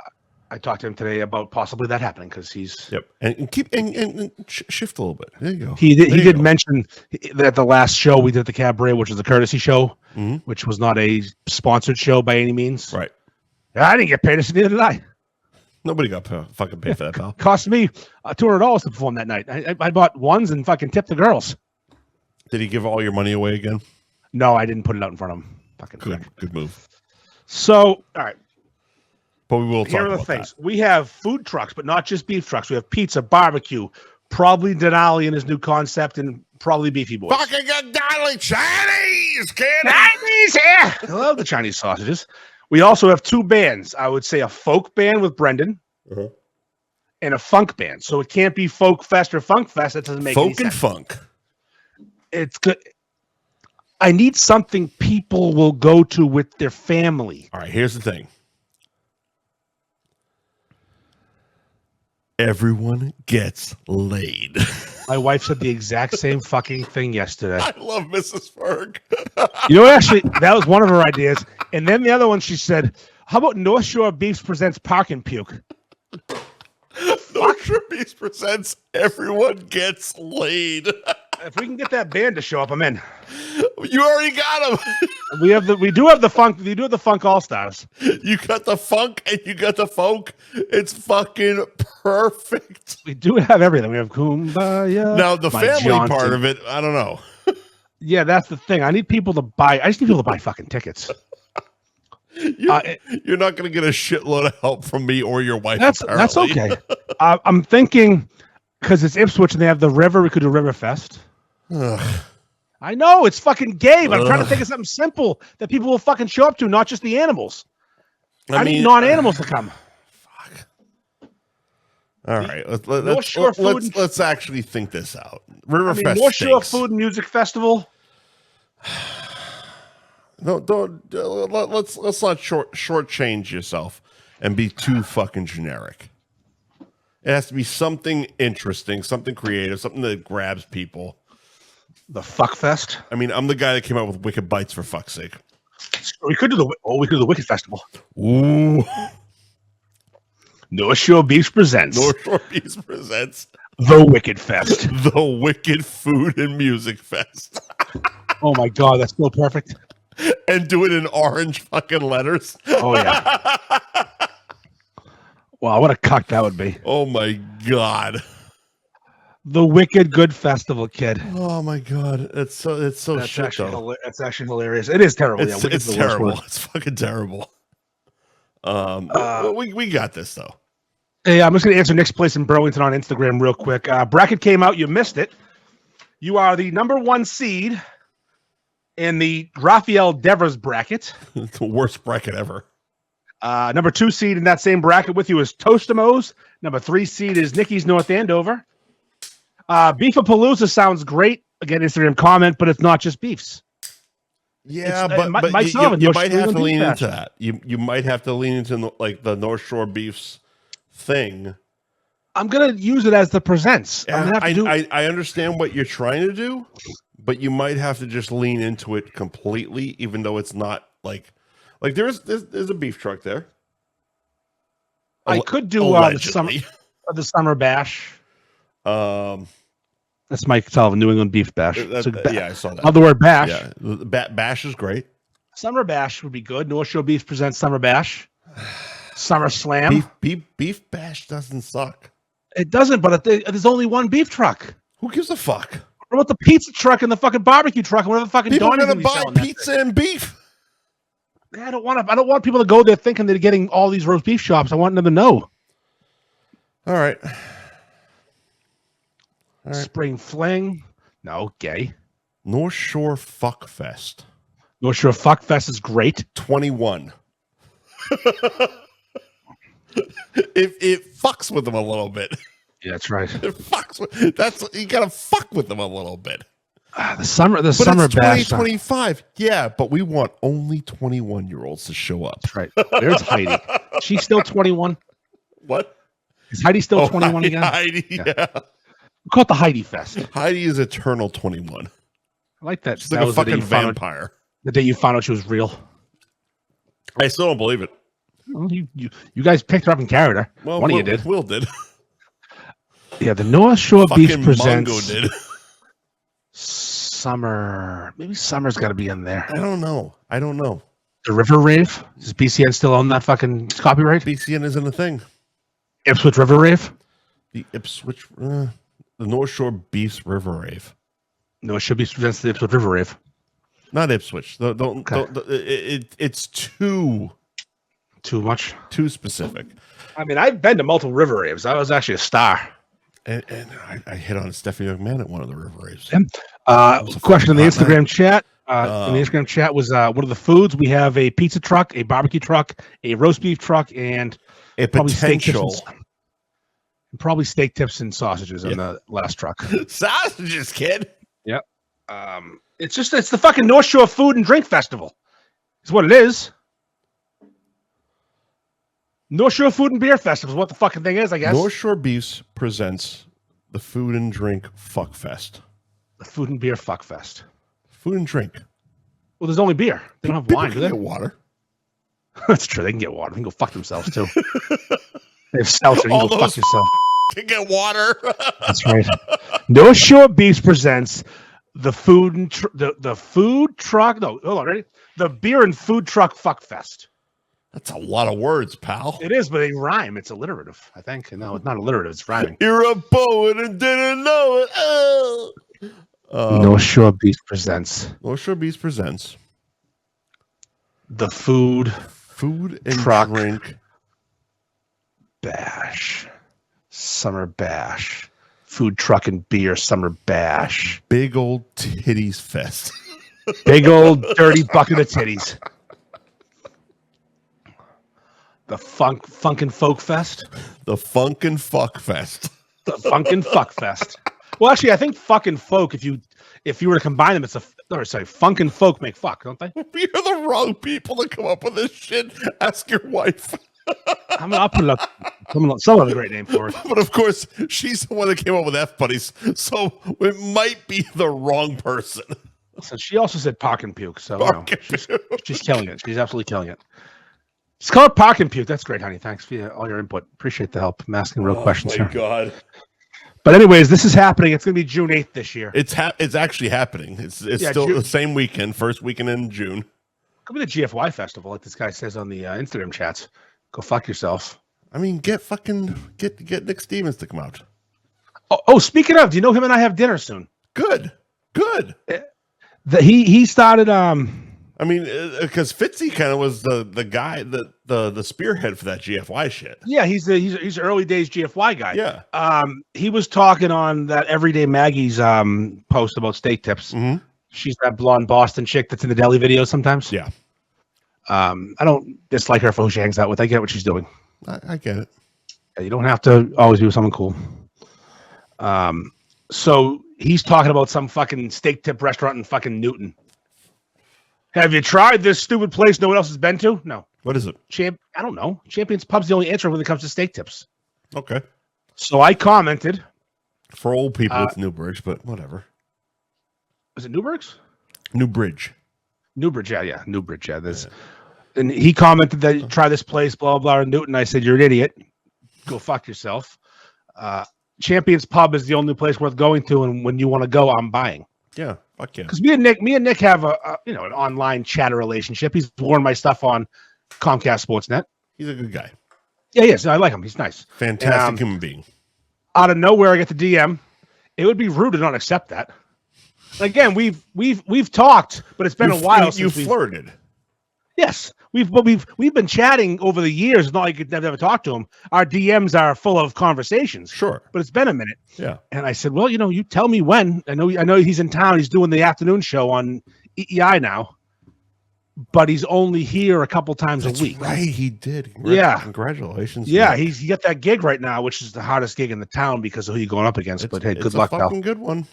It's a great gig if you can hang on to it. So he's in town here, staying in Boston 3 nights a week, and then does the show remotely from home 2 days a week. Because I think he lives in Connecticut. Does he? Yeah, I think it's Connecticut he lives. Okay. So he's going to work out when we can meet up at Champions and argue about steak tips. Good for him. He's a funny bastard. He's a real good guy. Yeah, yes. So again, FergFest is happening. The flyer's coming out soon. I'm hoping to have lower ticket prices and have more people because I don't want to have anyone there that's not there for the party. And we'll have a new name. Yeah, it's going to be shortly. North Shore Beefs presents the Mike and Andy Fuck Fest. Exactly. Yeah, we're gonna just have our cartoon heads and with giant cartoon cocks banging your wives. North Shore Beefs presents the F Buddies Jizzapalooza. Perfect. Lock it in. Bring your kids. That's right. Have them wear a mask because we're spraying. We have trannies.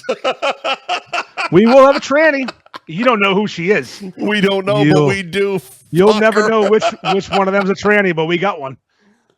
Maybe two. Who knows? I'm not checking crotches. Oh, Jesus Christ! No cup checks. Oh, we could do Tranny Fest. That's fucking. We could be very well good. North Shore Beast presents Tranny Fest 2025. Presented by Bruce Jenner. Oh, fuck. I guess it's 2025, so it should be Trans Fest. I'm sorry, blah. Whatever the fuck it's called. All right, let's do ads. Okay. Not speaking of Trans Fest. Anthony's roast beef and pizza. At ARB Tewksbury on Instagram. Actually, no, speaking of Trans Fest. Oh, fuck. Because I know Adam from Anthony's. I'm speculating here.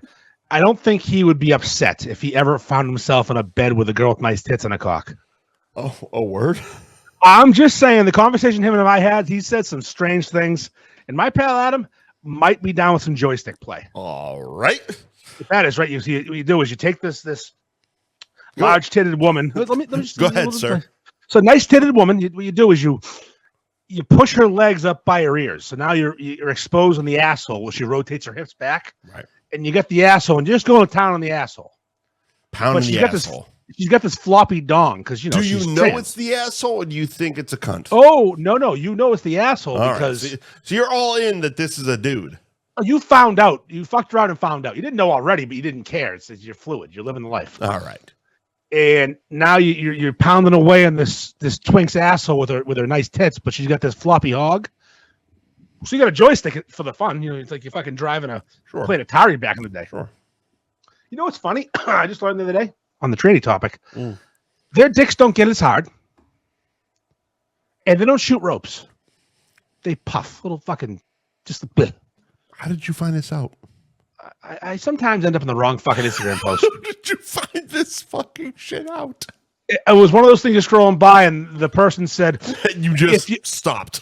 Oh no! Listen, there's one of those tricky ones, and you can't tell at first. And they said something intriguing about if you think when you fuck a trans girl you're gonna see me shoot a rope. Well, I'm not. And I went, one of these tricky girls who pull their tits out. You pause for a minute, and oh, dog. Well, and this wasn't on porn. This was on Reels. So it wasn't that tricky. It was on Instagram. Your metric stinks. Yeah, she was talking because I keep pausing because she was talking about how they don't get as hard, and you were pausing and Googling. She started. I didn't have to Google anything. She told me everything. It was crazy.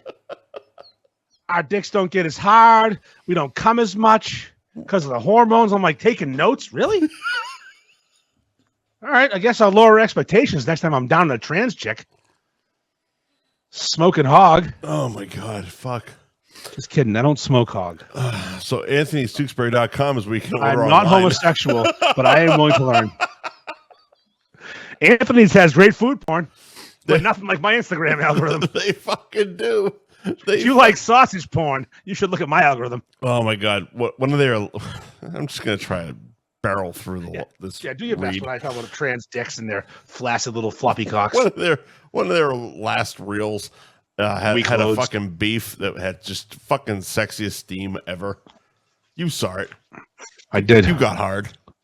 Yeah, but what happened was I was scrolling through reels and I saw a chick with a dick, and I was already 3/4, and that finished me off. Listen, you pause and they keep showing up, Mike.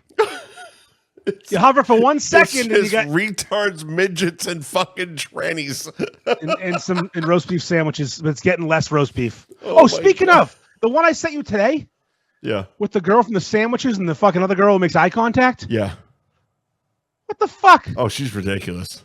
Which one, Quinn or the other one? Quinn. Yeah, Quinn's my favorite person. Ridiculous. And if you were to look her up on the old pornographic website, the pornographic website, you will find her doing what I would call POV from the receiver. And I don't know who she's fucking or what she's fucking, but she's fucking something, and she's something else. I appreciate when she's fucking, she doesn't actually include the giant black cock. Yeah, because it's not there because she's an actress. It's like that just makes me feel bad. When she does those eye contact videos and makes me lock eyes, sorry, I guess lock eyes. Well, she tells me to. See, this is what I don't get by scrolling the internet on mute. Well, listen, when she says, "Look at me," and her eyes are the size of fucking the moon, just staring at you, I'm like, I'll lock in. I locked the fuck in. Is this the greatest Anthony's commercial ever? I think. Oh so. yeah, I think so. Let's get Anthony Quintimate. I fucking think so. I guarantee Anthony loves Quinfinite. I know Billy does. Anthony's roast beef and pizza in Tewksbury. Mm-hmm. Cabaret Lounge, bitch. Let's get her to fucking do the cabaret. 96 Newbury Street in Peabody. That's Route 1 South in Peabody. On the social medias at Cabaret Lounge Peabody. Just stepping up their game. With their socials, yeah, 100%. With their socials, 100%. And also, let's see, it's the 25th of February. So for a few more days, $5 beers, kid.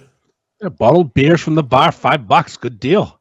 For a strip club, that's a fucking great deal. It's probably the best fucking beer deal you can get in fucking anywhere near New England. Back in the day, we used to joke that the best $2 you could spend were at the cabaret because you get a slice of pizza and a show. Yep. The slice cost you $1 and the $1 on the rail, but now it's like $7. Yep. The pizza's coming back at some point too. They're bringing back the pizza. Fucking hope. We don't know when, but we know it's coming. Hope. But yeah, no. $5 bottle beers is good anywhere, let alone a fucking strip club. And Cabaret is doing it through the rest of February. Fibber. Can you watch it? Can you imagine walking in a place? Yeah. And on your right, as you walk in, is a stage with at least one naked woman and possibly two. Usually two. Yeah. And for the most part, pretty fucking sexy. Mm-hmm. And they have a taste for all, they have a flavor for all tastes. Whatever you're into, the Cabaret has it on stage that night. Four Nations hockey, flavor of all nations at the Cabaret. And then you look to the left, and there's bartenders who are also quite attractive. Very attractive. And they're slinging $5 fucking bottled beers. For a black dude, go get a Heineken for $5. Do you know a single white guy who drinks Heineken? My dad drank Heineken. Yeah, he doesn't count. Come on. Listen. Okay, I'm sorry. I'll be less racist. Brother, he gave me what I'm working with. Let me give you. I'll do something less racist. Fine. All right. So your name's Jose. You walk in. You got the fucking hot Latina chicken. You got fucking $5 Coronas. Life is good.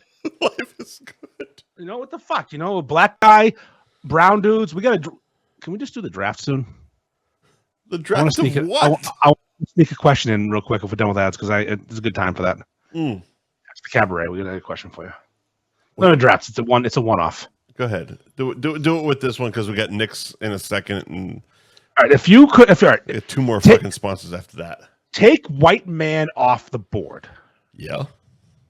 You have to become something else, a race and a gender. You have no choice. You have to become something else. I'm not saying a specific country. And Italian's white, so settle down. So you got like Middle Eastern, Asian. You have black. You have Indian. You have Hispanic, American, Samoan. If you want to be Native American, whatever. Yeah. What would you be if you had no choice? And tell me why. A Hawaiian woman. That's not a nationality. They're fucking American. A Samoan woman. It's still American. You want to be an islander? Yeah, it's white. It's white enough, but also like women have it so fucking easy these days.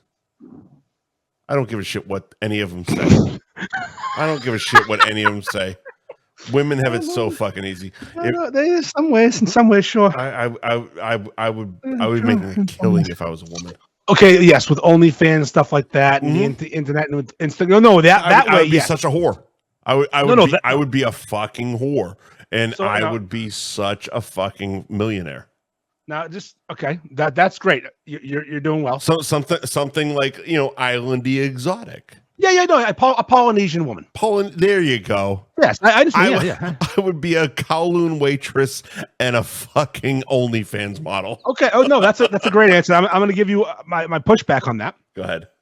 Now you're a man of 6'3" and of heavyweight. Heavyweight. You're a large man. I'm a contender. When you walk down the road, like as a man, yeah, it's dark out in your quaint beach town. Yeah.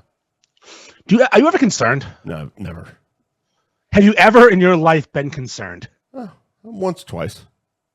I'm probably with you on that. My only time I was really concerned was I was walking to my... Not here, not in Delray, but just once or twice in my life, yes, I've been concerned.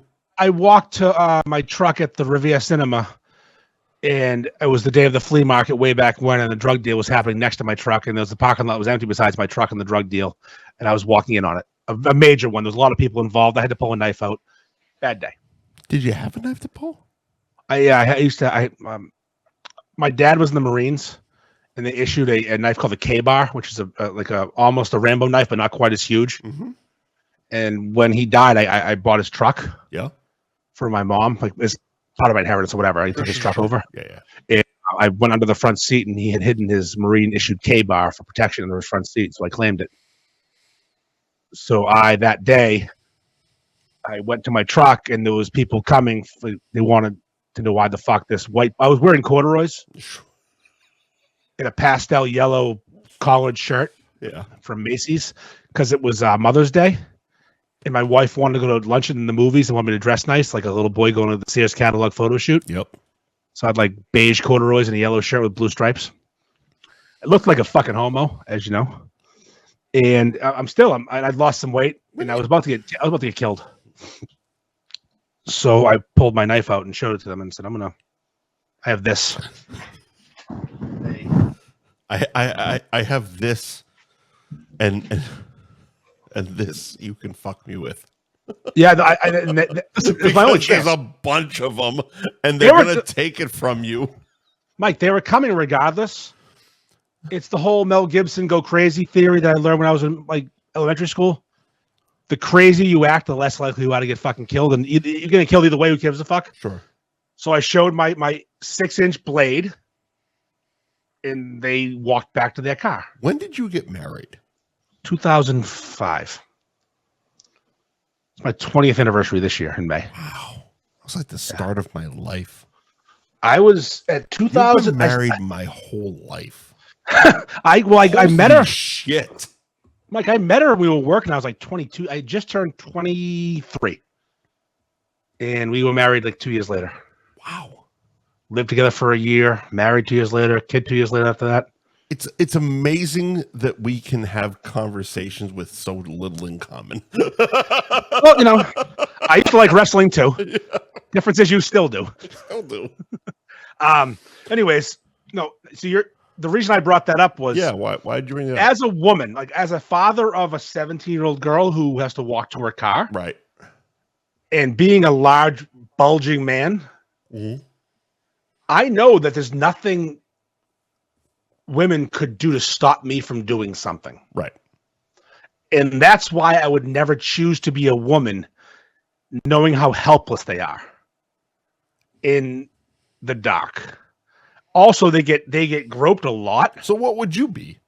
Oh, my answer? Yeah, please. There is not even a single question. Go ahead. First of all, I'm being a man. You don't have to change your gender. That wasn't the rule. It's pick any gender. No, or I get race. it. I still stand by my. I will make. You're fine. I will be a millionaire fucking whore. Yes, you will. I'm going to be an Asian dude. An Asian dude. An Asian man, probably Japanese or Chinese is fine. Whatever. I don't care. Ahead. Pick a country. Korean, great. Everyone thinks you're smart. This is all still part of the Cabaret read. Everyone thinks you're smart. They think you're smart. If you ever were to get into a fight,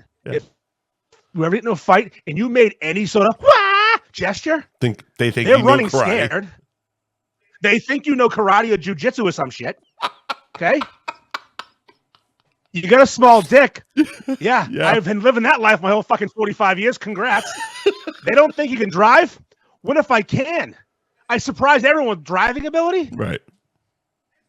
Expectations are low. Oh, my wife's like, but you'll be short. I said, we're all short. We're fucking Asians. You actually had this conversation with your wife. Yeah. Being a short white guy stinks. If I was a 5'6" white guy, I'd fucking kill myself. 5'6" Asian? Short All day. Short and All white day. stinks. Yes. Short 5'6" Asian. Let's be fucking clear. Short stinks. Of course, but if you're Asian, it's expected. Like how Danny Gillis hasn't eaten a bullet is just fucking beyond me at this point. He's 5'10", can't even be something worth talking about. Poor guy.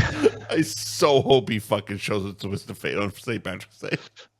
We'll bring a tape measure. Asian dude, every time you're going to be smart, even if you're not. Small dick, great. Straight hair, great hair, too. They have phenomenal hair. Sure. Asians, and if they don't, they get that fucking samurai cut. Let the ponytail fucking go. Send it. You can put swords in your wall and no one thinks it's weird. You can put what? Swords, like samurai swords. Oh, I think it says sores. And I can talk. You're talking that. Oh yes, okay. I could be racist. You can walk around with your hands behind your back and just wander places for no reason. No one's going to notice it. Just going to be like, well, that's some weird Asian dude. Feed the birds. No one cares. They're weird. Asians are fucking weird. You can be the weird. Yeah. How they walk, they put their hands behind their back and they lean forward and they walk.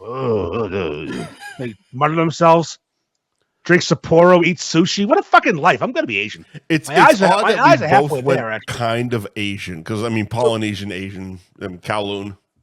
So I know people can get a widening surgery to make their eyes wider. Can I get mine more narrow? Could I identify as an Asian? What is it? How does it work? It's like Chinese, dirty knees, look at these. You know, one of them things. One of them things. Remember that? You do the eyes, the knees, and then you show your tits? Yeah, Chinese, dirty knees, look at these. Works. No, I tell you what, being Asian, imagine if I could pull off Asian with this head of hair but be white and American, be 6'2", but I'm also Asian. A 6'2" Asian with your body structure would be insane.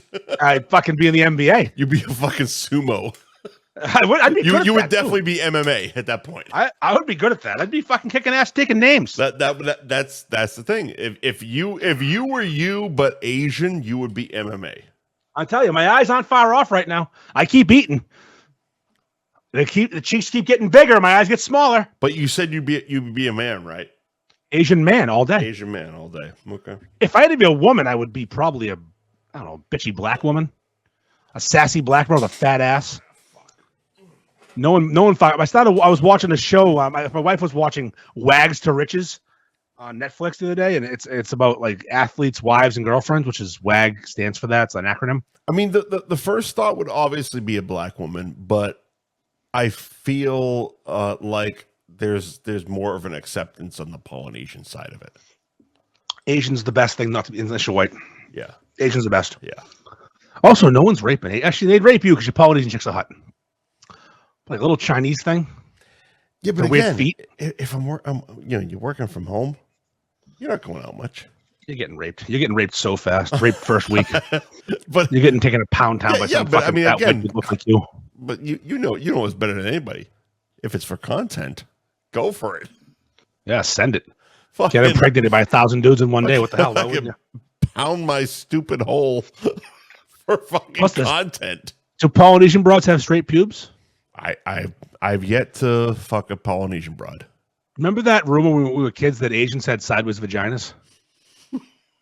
Turns out, not true.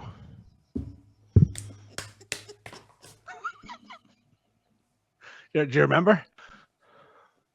The sideways vaginas. Yes. We all thought so, and then we were all wrong. I hate you. We were all wrong about that. They don't have sideways vaginas. Oh my god! Oh. I had to wait till like porn came out to find that out. That wasn't true. That was a surprise one day. Fucking god! Because I never had sex with an Asian growing up. That's such an 80s suburban fucking rumor. Yeah, they had sideways vaginas, and how would we know until we found out? I didn't find out till probably the year 2000.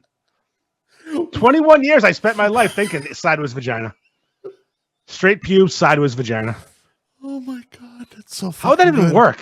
How would that even work? Like, what if she has thick thighs? Is she into her thighs? Oh, that's so. Thighs? I mean, it's got to be. That's so good. Logistically, it made no sense. If you think and anatomically, so much room for activities if it goes the other way. Huge taint. Someone's asking a beef question. I'm talking about sideways vaginas, sir. Asian vaginas that we thought was sideways until the year 2000. Seriously. Until we saw our first. You asking Modern Butcher versus Xenos? Kill yourself. Seriously. Yeah, come on. Settle down. If that's what you're thinking about at fucking 9:52, 8:52 at night, kill yourself.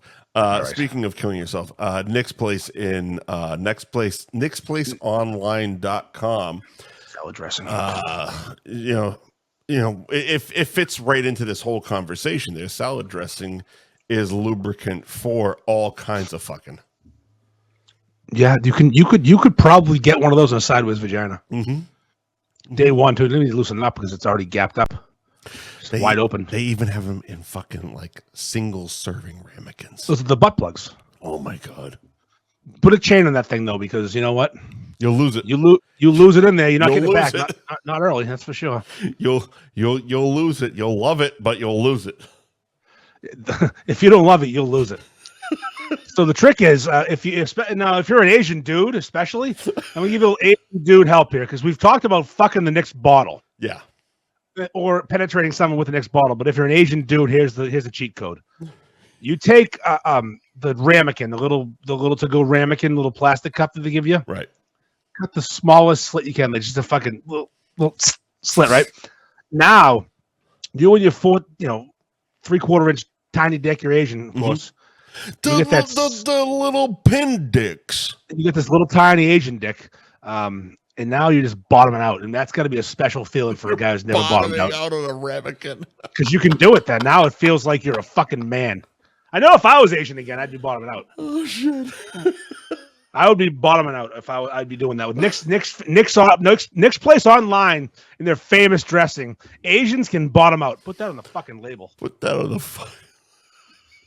Jesus. Butt plug or bottoming out Asian. We're on a fucking hot streak. Let's name a fucking festival. Fucking A. nicksplaceonline.com. All locations and that sexual fucking salad dressing. Thank you to Jamie's Roast Beef and Pizza, 44 Margin Street in BBD. They got ramekins too. They got little ramekins. They're not sealed. They do. For sponsoring the show. A little deeper. Maybe an Irish bottom out. JamiesRoastBeef.com is the website. You can order online. Jamie's Roast Beef on the gram. Of course, you can get, speaking of bottoming out with some ramekins of cum, the Angry Ferg. Ooh, that's a good one. That's a good one. It's got that jacked up Jimmy, that Cajun aioli, that cheddar cheese. Cheddar cheese. And they're a 2-seed in this year's Beef Madness, and some say they're ranked a little too high, and some can go fuck themselves. They posted recently a picture of the Buffalo Blunicorn. Oh, that's Billy's beef. That's a good one. It's so fucking sexual. I'm glad we didn't flex too hard and make them take us off the menu because they have 3 beefs named after 3 of the beef group. I don't know what the word is for because mods is a gay word. Beef members. No, like Beef All-Stars, Hall of Famers. Yeah, whatever the fuck you want to call it. Beef Blunicorn, Angry Ferg, and the McDam Bob are on the menu, and they're fantastic fucking sandwiches at Jamie's in Peabody. And you're absolutely right. Basically, forcing those off the menu due to some other shit dicks fucking behavior, shenanigans would be wrong. Even though we did request it, they just didn't listen. And it would be a disservice to the community. Oh, and speaking of naming things, I'm going to go back to Anthony's. I had an idea for Adam, and he's going to put it on the menu. It's so sloppy. It's. I can't imagine that. It's so good. It's so fucking blue sloppy. Cheese it's so in your nostrils and it's shit. So fucking sexy. It looks like. Here's what it looks like if you were to eat that. Sloppy. Vaginal penetration with a woman on her period, and then someone comes in your face. So you go downtown plus it's a whole thing. But anyways, I'm just gonna throw it up there. I texted Adam the other day from Anthony's with an idea, and he's gonna do it, but he can't name it what I want him to name it because it's orgy, and he's afraid. There is the Buffalo Ballunicorn. That is a roast beef sandwich with blue cheese dressing, a buffalo sauce, and bacon named after Billy Silvestri and created by Billy Silvestri. It's so fucking good. Also known as the unicorn. It's so fucking good. It is. So fucking good. Last and of course, certainly not fucking least, thank you to Fibber McGee's Kid. 102 Cabot Street in Beverly. Yes. Oh, you going? Okay. Well, heads up, pal. Let's see. Thursday through Saturday, they're open till 1:00 in the morning, and the rest of the week till midnight. Fibber McGee's is your spot for fucking just good goddamn food and drinks. Tuesday nights, if you're not sitting at home paying attention to the F Buddies live show, you should be at Fibber McGee's getting half off fucking wings with every drink purchase. They are also the place that Ty Law decided that not bullshit was now a fucking North Shore Beef's acronym. This is not bullshit. Sorry, nearly pissed my pants there. That's all right. I was saying that Fibber McGee's was where Ty Law coined the phrase, this is not bullshit. And I just used that in a review the other day. Yeah, exactly. And of course, like I mentioned, Tuesday nights, half off wings with every drink purchase. Fibber McGee's. They are your spot for good food, good drinks in Beverly. That's where we're pre-gaming on St. Patrick's Day. Exactly. We will be there before we go to Twisted Fate for the party to get a corned beef sandwich. Exactly. On St. Patrick's Day at Fibber McGee's, Kid. We're going to be so fucking drunk. Should I do my oh, yes, Fibber McGee's. Fibber McGee's. Oh, Roki Doki, Fibber McGee's, first stop. You're a fucking cunt. All right, let's see what because that's all the ads. That's the ads. The ads are done. That's the ads. Done. All right. I'm killing this. Also, did you notice the Instagram didn't go down? I'm off double secret probation. You are. Look at that. Never went down. It was I got that notification last week that all my posts that were on like hold for monetization are now cool. Well, that's right, because Donald Trump has basically made you a okay person. Oh, speaking of, can we just do a quick Trump thing before we move on to the next topic? I would love to do a Trump thing because everybody loves Trump things. So, a couple weeks ago, I posted a meme that was him holding the executive order that said Albanians and Greek immigrants who can sling beef will not be deported. Right. That ruffled some feathers. Did it? Cost me some followers. But again, politics aside, the man's memeable. He's really good at me. He's so memeable. He is the best of the memes. He is the gold standard of memes, the A+ memes. I'm not trying to do a voice. I'm the best meme guy. There you go.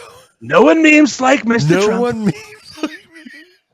The Donald can meme. Elon cannot meme like Donald. Nobody memes like me.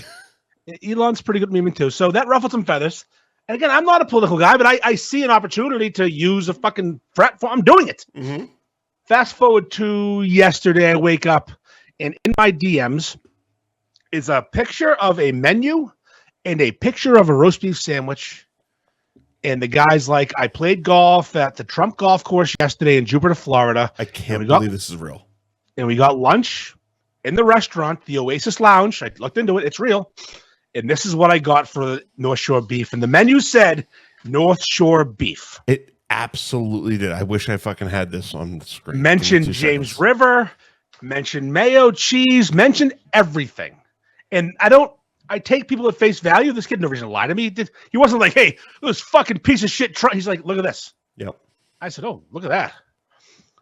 So I share it. All I did was say, if you can't, don't, because this might be the worst beef I've ever seen, and it might be. There it goes. It's a fucking, okay, you got it good. It's a fucking atrocity. And all these fucking people, here's your meme. Yep. The GIF, I mean. Yep. All these fucking people, because literally it is. It's golf course. Here's the thing. This is what you sent me. Like, you sent this in a DM. Yeah. Just a picture of the sandwich. And I'm like, oh, that's hilarious. It's funny because you're making fun of Trump, and Trump's beef would obviously be shit, right? Then you flip over. I didn't realize this until I actually went to your Instagram, and it's actually a real fucking sandwich. North Shore Wagyu roast beef. It's an actual, like, they're trying to do an actual roast beef sandwich. The best three-way. And it's not. No, it wasn't good. Like, I think the best comment was, it looks like tree bark. Yes, that was Vulgar Chef, my boy. It looks like tree bark. It does. It doesn't look real, but again. Why is there so much fucking, like, I don't know, was it cayenne pepper? What is that spice on the side? Like tomato paste. I don't fucking know. It's terrible. There's so much overcooked weird shit. It looks awful, but this is a real fucking thing at the Oasis Bar and Grill at fucking Trump's golf course. Trump Golf, Jupiter, Florida. Now here's the thing. I'll be honest. I'm gonna be honest. One, yes, that's the worst looking beef. Oh yeah, there's a comment right there. The Vulgar Chef tree bark. Yes, yeah. That's the worst looking beef I've ever seen. This has never been anything worse than that. Now, I assume he ordered that beef because it looks like it could be brisket, but again, I don't know. But even brisket doesn't look that fucking I know. brown. Full disclosure, brisket isn't that brown. I knew the second this hit the internet, it was going to be an explosion of opinions. I did love that it's orange cheese on the top. It is orange cheese on the top,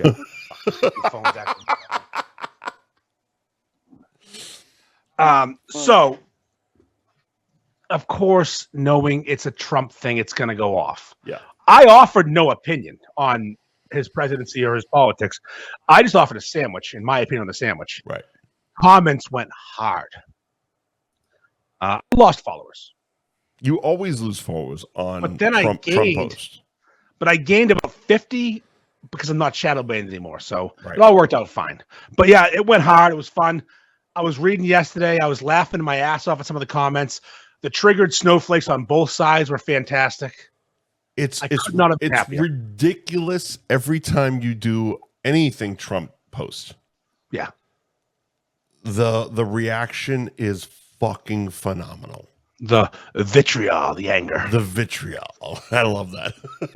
It's fucking phenomenal because you lose, but you gain. And it's like, it's so fucking good. It's like, settle fucking down. Lighten up, Francis. I looked up, so I can't see who doesn't follow me anymore. Right. What I can see is new follows, and I can see total follows. Mm-hmm.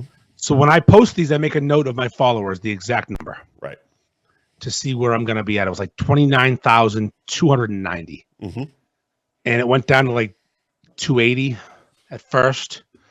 And then a groundswell of people who didn't hate it came up. And I'm net positive like 40, but I lost a lot because of it. And one dude's still arguing with people, even though he stopped following. He stopped following, but he's still arguing. He's still arguing. Oh, speaking of people that don't follow me anymore, keep bunching up, buddy. The North Shore Beef's song debut was recently. Little sidebar. Oh, the anniversary of it, yeah. Banger. The anniversary. Certified banger, according to that short fella, Danny Gillis. Certified fucking banger. It really is. Honestly, it has been consistently stuck in my head for over a year. So it got reshared recently by Paul Doobie. Good fella like Paul Doobie. Fine man. Doobie's Wings. They do a fine job on the wings. Yeah, great wings. The PB&J, the Thai, he does the barbecue sauce from the spirits, the Again, guy makes some good wings. Paul Doobie wings are fucking fantastic. He reshared the post because he's a big Brendan guy, big Paul McCourt guy. And I watched the video. He's a big us guy. Let's be honest. Yes, he is. No, Paul's just a good all around guy. He's a good all around guy.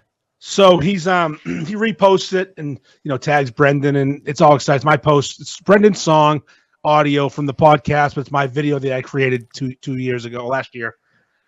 And I'm watching the video, and you sent me the screenshot of his post, and I just didn't like the way someone was, making about them. Peacocking. That's a good word. That's good crowing. Word. Yeah. Well, peacocking. Yeah, peacocking is a good word. I use an app called InShot. Do you know about InShot? Mm-hmm. InShot's it's a really good app, and it's really good for photo editing and video editing. And the thing about InShot is everything you do is saved forever in their little database. Mm-hmm. So I was able to find the video I made a year ago very easily. And you know what I did was I edited it slightly. Hilarious that I couldn't find our original logo just to get Joe the fucking font, but you can find this stupid video a year ago. When a man is set to task when it's important, he gets it done. Yeah. Font isn't as important as this because fonts can be replaced. Sure. But erasing someone from history is irreplaceable from existence. So what I did was I found a couple of clips I didn't choose to have in there anymore. I didn't want them there, so I just removed them. Right. And added. What I did was because the song didn't make sense now because I worked really hard to fit it all together. I just extended Dan Bob Naked at Zeno's for 4 extra seconds at the end. So I thought that was more worthy than a couple of clips of some fucking asshole who hates us. Yeah. And give me a North Shore beef. Give me a North Shore beef. Best song ever. It really is. It really fucking is. Again, it's one of those things that's been fucking stuck in my goddamn head for a year now.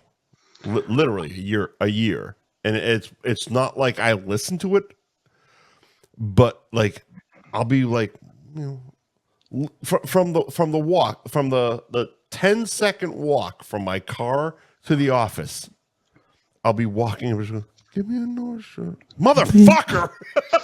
Brendan's and it will anger me. Yeah. Then I'm like, why is it still fucking stuck in my head? So the sound quality on Instagram is about to go to shit. Uh-huh. Because I have to unplug my little microphone and plug in my charger. Oh, okay. So I don't care. Just bear with me for 2 seconds. 2 seconds.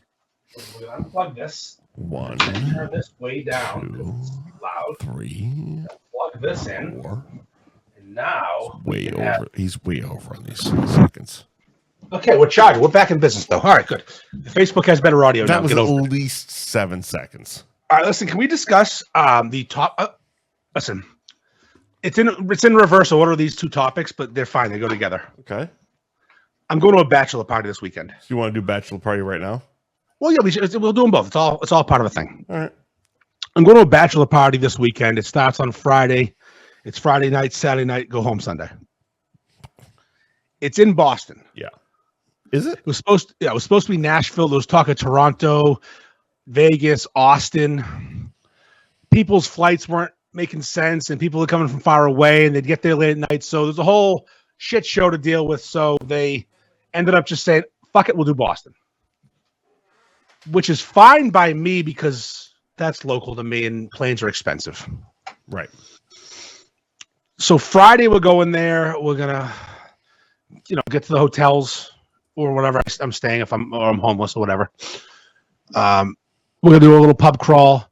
But Saturday night, as a group, we're going to Ruth's Chris Steakhouse. Ooh, kind of fancy. It's a good place, a good solid place. Fine.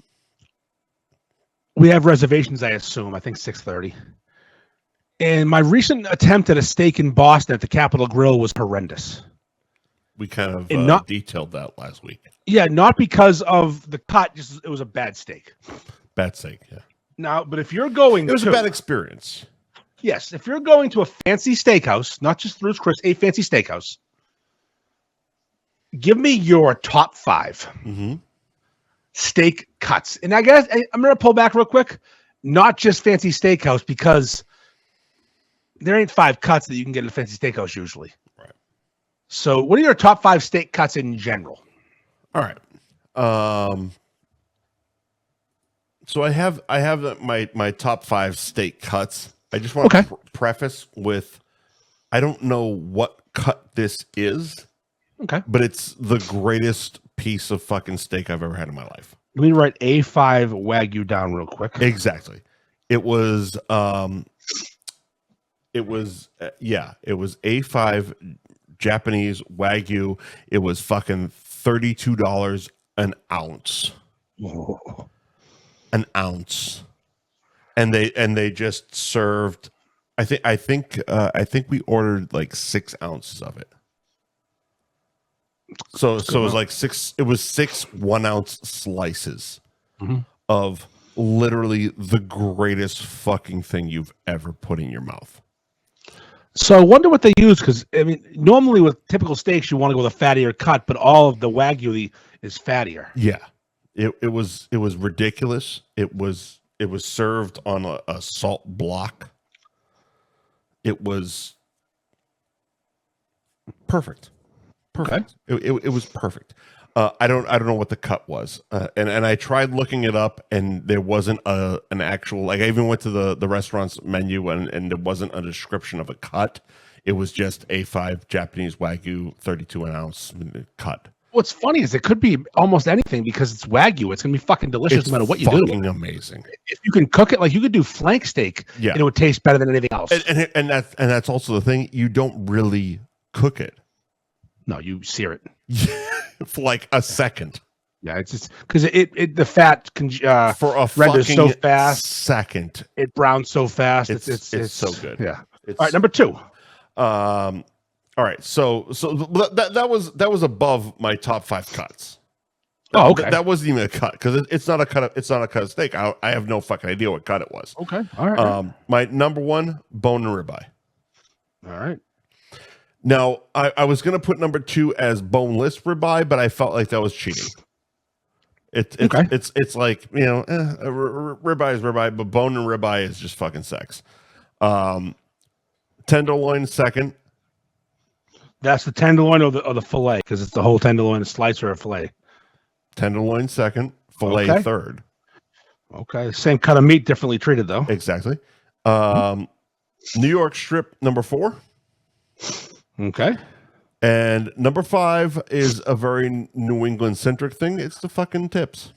Yeah, the steak tip will make my list as well. Yep. Go ahead. All right. I will go with ribeye first. Yep. I will go New York strip second. Okay. 3, the picanha. Ooh. Which is basically a sirloin with a bigger fat cap, but when done properly. My buddy Al, who cooks as a caterer on a side hustle, did picanha for our fantasy football draft, and that did become. Number 4 would be the steak tip.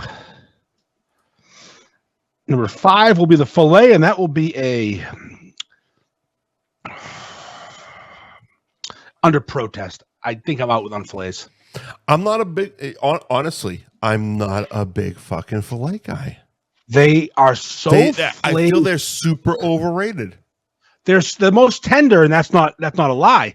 But they're so flavorless; it's just not worth. Like, you have to cover them in seasoning. Yep. Like, what are you doing? Put a blue cheese fucking sauce. I want to taste steak. If I'm ordering, like you talked about last week, you ordered an $80 steak. If I'm ordering an $80 fucking steak, I don't want to have to put anything on it. I want the fucking meat to stand alone. I got from BJ's a 3-pack of tenderloin steaks. Yeah. And it was like $35, which I thought was a pretty good deal, because it is 3 steaks. Yeah. $11 each. Me, my kid, and my wife can have these things. And then these little tiny, what do they call them? Vacuum sealed things. They're all in one strip, or all together. Okay. Each has once I cut the vacuum seal, they got skinny and short. I got skinny and wide. They were no longer these Once you opened it? Yeah, they were put into a mold that didn't make sense. Yeah. Like, you put a fucking fat ass in small pants. Weird. So it came a different size, a different shape, and then I cooked them, and I seasoned the fuck out of them. It was like eating air. It was tender. There was no flavor. And I'm like, no, I just don't like this anymore. That sucks. I just don't know what. Like, I mean, is there anything better than a fucking ribeye though? No, but it's done right. There really isn't. Like even a fucking market basket ribeye. You know what I mean? 2 weeks ago, I made one for myself. It cost me $11. It was fucking butter in my mouth. A Market Basket ribeye. Exactly. The $80 one from pepper fire.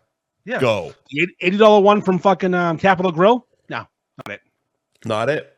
Garbage. Not it. And that's the bitch of it. It's like if you're gonna go to a fucking place and you're gonna spend that kind of money, you want to come. Yeah.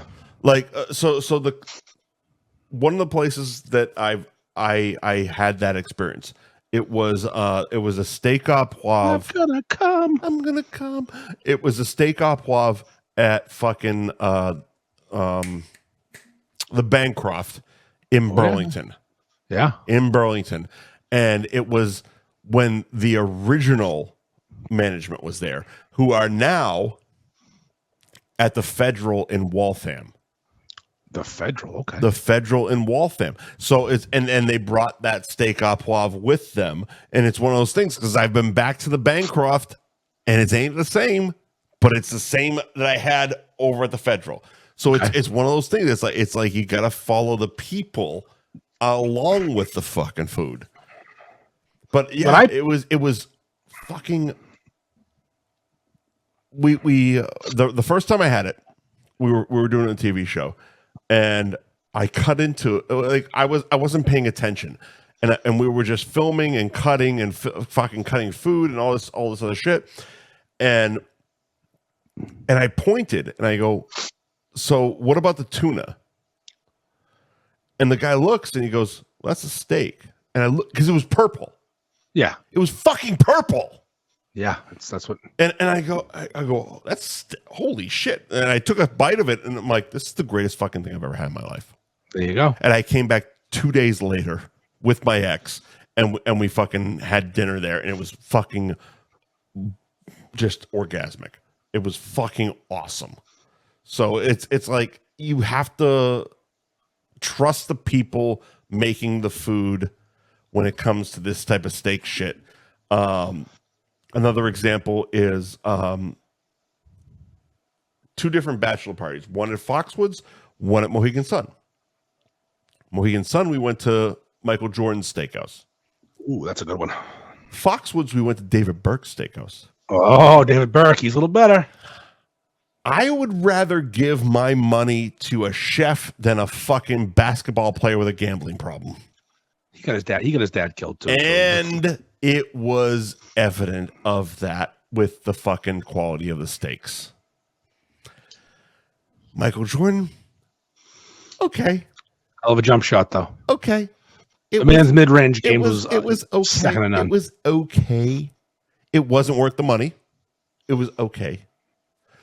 David Burke, I would recommend anybody go to fucking David Burke Prime at Foxwood Steakhouse. See, I get such shit luck at these fucking expensive steakhouses. I'm so turned off by them now. I used to be a TV star. I know you were. All right, so this bachelor party though. Somebody. So this bachelor party though, it's in Boston. Mm-hmm. And the first night is a bar crawl. Mm-hmm. And the second night's a steakhouse and potentially encore afterwards. Where is Ruth Chris that you're going to? Boston's? I don't fucking know. Boston. Okay. I mean, I know there's one in Boston. I know there's one in Waltham. I know. No, Boston. Boston. Okay. So here's my situation though with this bachelor party. I only know the groom. I just know the groom. I don't know any of the other groomsmen. So why are you planning this? I'm not planning it. But you are. No, not this one. No, they're planning this. Okay. They've made the reservations. I was doing stuff for the groomsmen suits and stuff because then they didn't need help. Okay. They're all getting hotel rooms in town. Sure. It makes sense. You get that. Yes. I don't want to spend money on a fucking hotel room 20 minutes from my house. I'm being cheap. No, I don't want to spend full price. I don't want to spend fucking Copley fucking Sheraton Marriott prices for a place 20 minutes from my house, and it's awkward because I'm like, does anyone just like, can you get a double? Can we split a room? Is everybody getting their own rooms? I don't know. And I asked a while ago. I'm like, hey, anyone got room for a 45-year-old drunk? Well, how many people are going? 8. Okay, so you can definitely split with somebody. I know. It's a weird way to ask. You're not odd man out.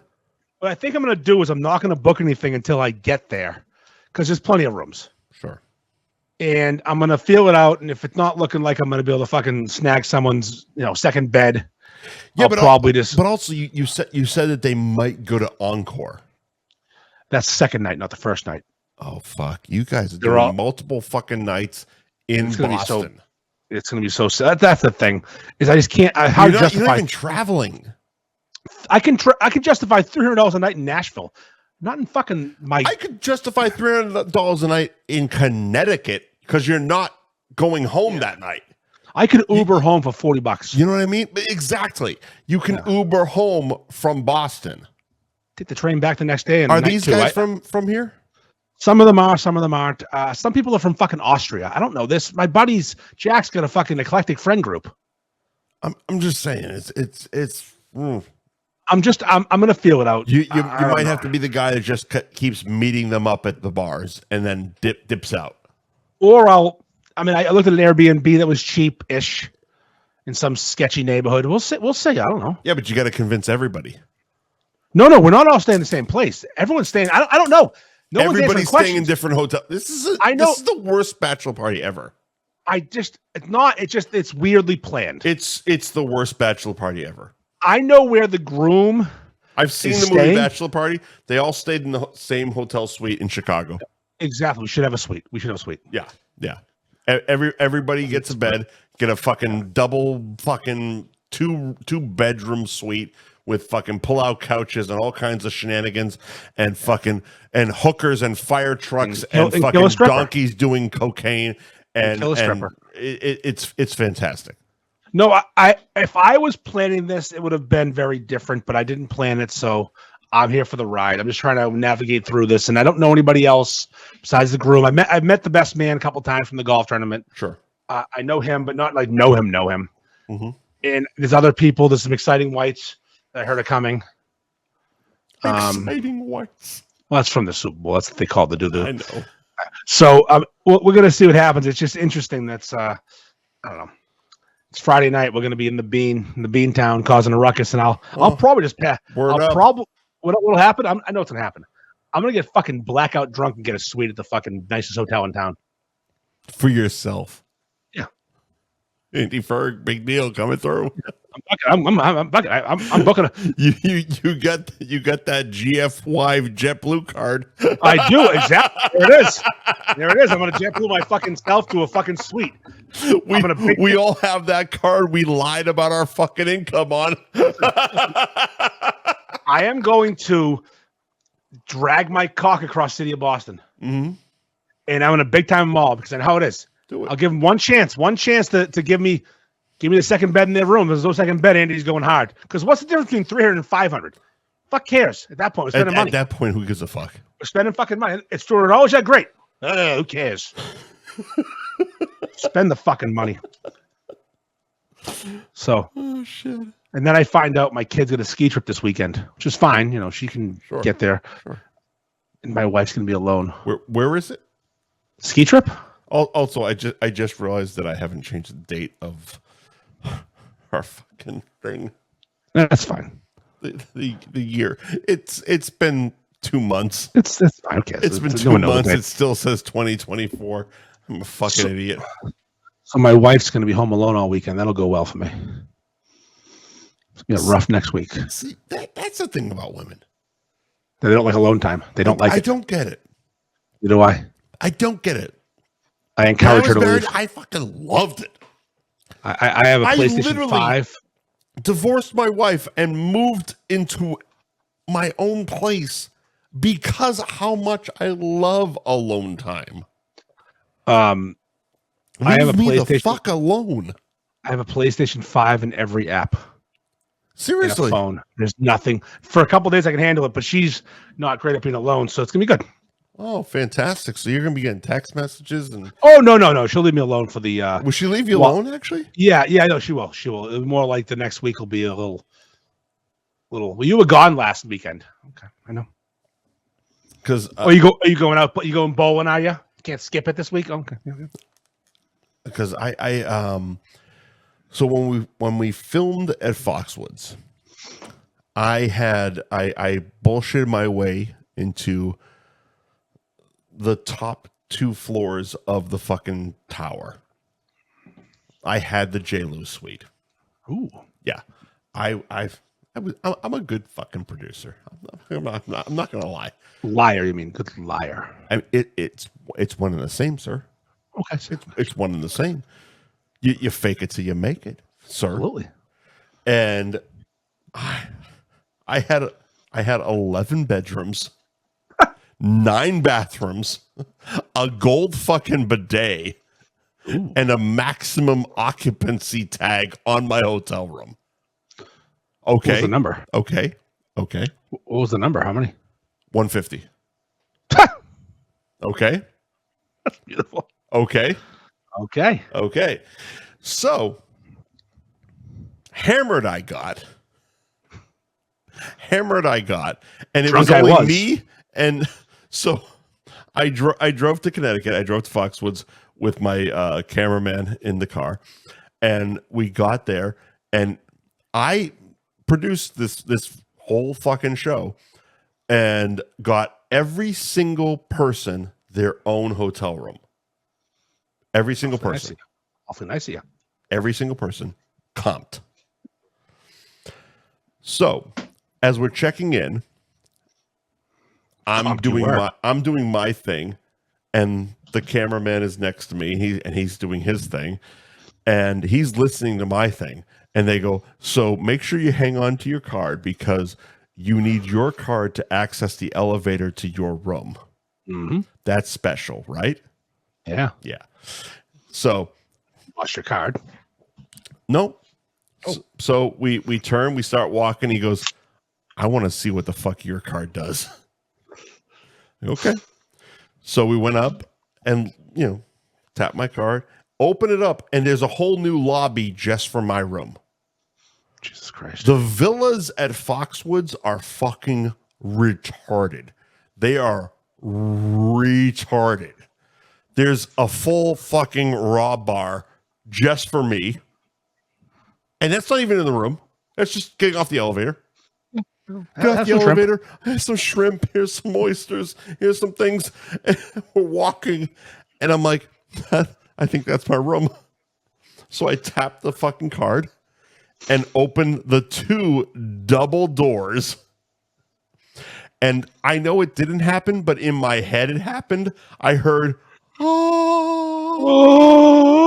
because there was 2 fucking cathedral staircases that came down and 2 floors of windows that overlooked the pool and all of Connecticut. And my cameraman goes, I'm not going to my room. I'm staying here. Why wouldn't he? So we're running around. He goes, all of a sudden I hear echoing, I found another room.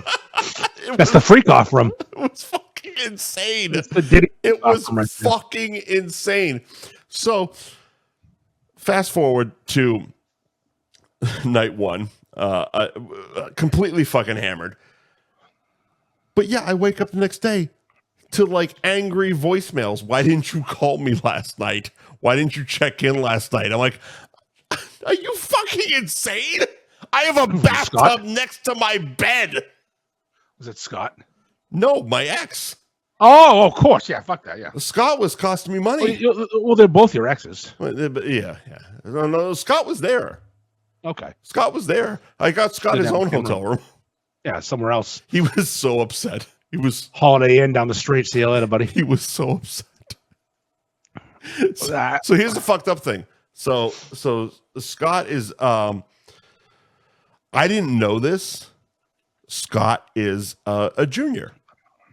So Scott is Pat Jr. Oh, I didn't know. Okay. I didn't know that either.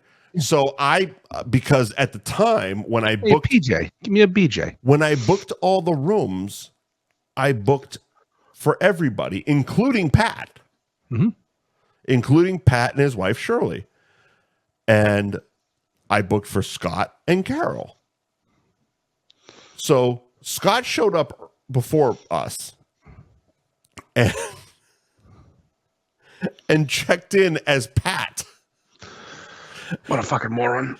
So everyone's looking when we're getting our fucking our clearances for the fucking casino so we can go in the back areas and all this stuff. And they're like, okay, so where's Scott? And I'm looking at him like, it's like, oh, he's registered as Pat. What the fuck? I'm like, dumbass. And that was the first I ever knew he was actually Pat Scott Whitley. He's a fucking idiot for doing that. Especially when his there's a list. You can see the list. It's like when you go to vote and you don't say the right name. So the list dumb. is there. So dumb. He's just so dumb.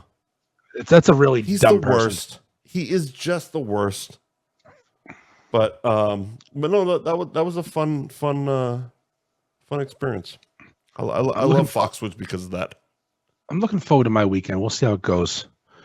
It's gonna be weird. All right, want to do word of the week? Yeah, I don't have a cunt of the week. Let's do word of the week. You don't have a cunt of the week? I don't think so. Do I? I don't know. You would know. I don't have one. No, I'm having a good week. No one's bothering me. Oh, fair fucks. All right, let's do word of the week then. I don't want to fabricate one and like make up yelling at fucking cashier. Word of the week for like 3 weeks now. Yeah, let's do word of the week. Let's do it. Because apparently our buddy Rich has a definite dairy fetish. He does pull out the dairy ones when he sends us recommendations. Like 3 weeks ago, he sent one, and now this one.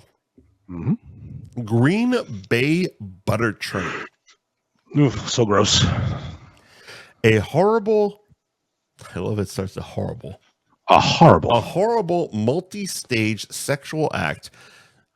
In the first stage, milk is procured from a lactating woman. So many stages. Then the woman is anally fisted until she has attained anal width sufficient to receive the insertion of her own breast milk. Pause. Why do you need to fist a girl to get breast milk in her ass?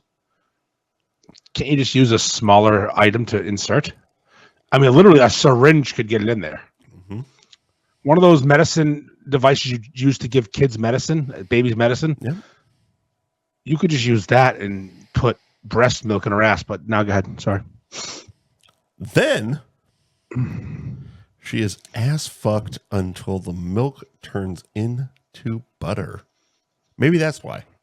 Maybe you need the circumference to churn the butter. The butter is then extracted and served over toast. It serves up to 12 for double servings. I don't even know that. How do they even know? Or 2 women. How do they even fucking know how many servings? Look, how much breast milk we taking out? What's the situation? This is the Urban Dictionary. They have done research, sir. I mean, Anthony's got it figured out, I guess. Anthony said, I just gave my gal a Green Bay butter churner. And the toast eater vomits in disgust. Now, here's the thing. If I was going to do a Green Bay butter churner with a woman, I wouldn't, of course, that's wrong. I would have a woman who's not lactating as the recipient. Mm-hmm. I'd get a separate woman to aim her nipple toward the hole, and I'd open up a bit. You'd have to do some kind of insertion there. I'd use a fist or no, a funnel. Funnel, yeah. Just you get a funnel and you just you lactate into there, and like she boofs it. I guess the word's boof. Sure, boof. Breast milk enema. But then you got to churn that shit. Well, no, then you use your penis, of course. Okay. That part makes sense. Okay. That part makes total sense. But I'm just telling you, I got a feeling that it's just gonna come out. It's gonna make a big mess. Of course, it's gonna. You'll never get butter, especially also if you're gonna make butter, it's gonna be heavy cream. And I don't think any woman lactates heavy cream. I've made butter before. Yeah. Heavy cream, not fucking breast milk. You've made butter. Yeah, my kid learned in like middle school how to make butter with heavy cream, and you just shake it up like crazy. And all of a sudden, butter shit that parents do. You pour salt into a heavy cream container. Mm-hmm. Like you pour a little bit out, pour salt, and you shake the fuck out of it. It makes butter. Interesting. Actually, it's really good butter too. You just you take that like that cardboard container heavy cream comes in. Interesting. And you cut the top off, and you have fucking butter all day. All day. All day butter. Put it on some toast, and there's no Green Bay butter fucking cheddar, but you put it on toast. It's delicious. So no cunt of the week. I can't think of one. Should I just make? I mean, what do I have? I mean, I had that fucking. Nobody's pissed off Andy Ferg this week. I mean, I think they have, but no one of note, no one to worth talking about. I mean, I don't like that I get accused of like knowing like the bean shooter, and it pisses me off when they ask questions. But it's not a country. Oh, I think that's what it was actually. Yeah, that dude that like he's like, oh, well, how do you know this person? I don't fucking. How do you know anybody? Fuck off, leave me alone. Yeah. I think that's what it was. Yeah, but I don't have a real cunt of the week. Everyone's been kind of nice to me. Oh, fuck it. Let's wrap it up. All right, let's wrap it up like a condom. Let's wrap it up. Thank you to our sponsors this week. Gary Girolamo Group of Cross Country Mortgage, Ben Franklin Print Company in Middleton, Twisted Fate Brewing in Danvers, where you can get the lager you deserve on the release party at St. Patrick's Day, motherfuckers. Yeah. Anthony's Roast Beef and Pizza in Tewksbury, the world famous Cabaret Lounge, Route 1 South in Peabody, where of course we will be appearing the day after St. Patrick's Day, March 18th. Yes. Tuesday night. Tuesday live show. Nick's Place Online.com. That's where it is. Not Nick's Place in, but Nick's Place Online.com. All their locations and their catering needs and ordering online. Jamie's Roast Beef in Peabody and Fibber McGee's Kid in Beverly. Andy, anything else, sir? I have one question for you. When I post the top 5 list, can I just say ribeye for our number ones, or do I have to go specific? I would like you to be bone and ribeye for me. Okay. Because I do prefer it. I think there's more taste next to the bone. That's fine. Yep. Please. Just want to be clear when I post. Please. You know, you might win this one. I'm excited. You're actually going to post another fucking top 5. It's been a while. I keep forgetting. I think I've been winning them. That's the problem. No, I just get drunk and I forget. I don't know about that. We'll see when I get drunk and forget again. All right. Hey, number 1, quadruple cheeseburger from McDonald's. Boom. I want this so bad right Number now. 1, Chuck Round. Assholes, lips, and eyeballs from McDonald's. Number 1 cut of beef to get gout from. Lips and assholes. Oh, the old Uncle Roman special. That's right. Lips and assholes of that. All right, I'm done. Go fuck yourself. All right, later, buddy. Bye.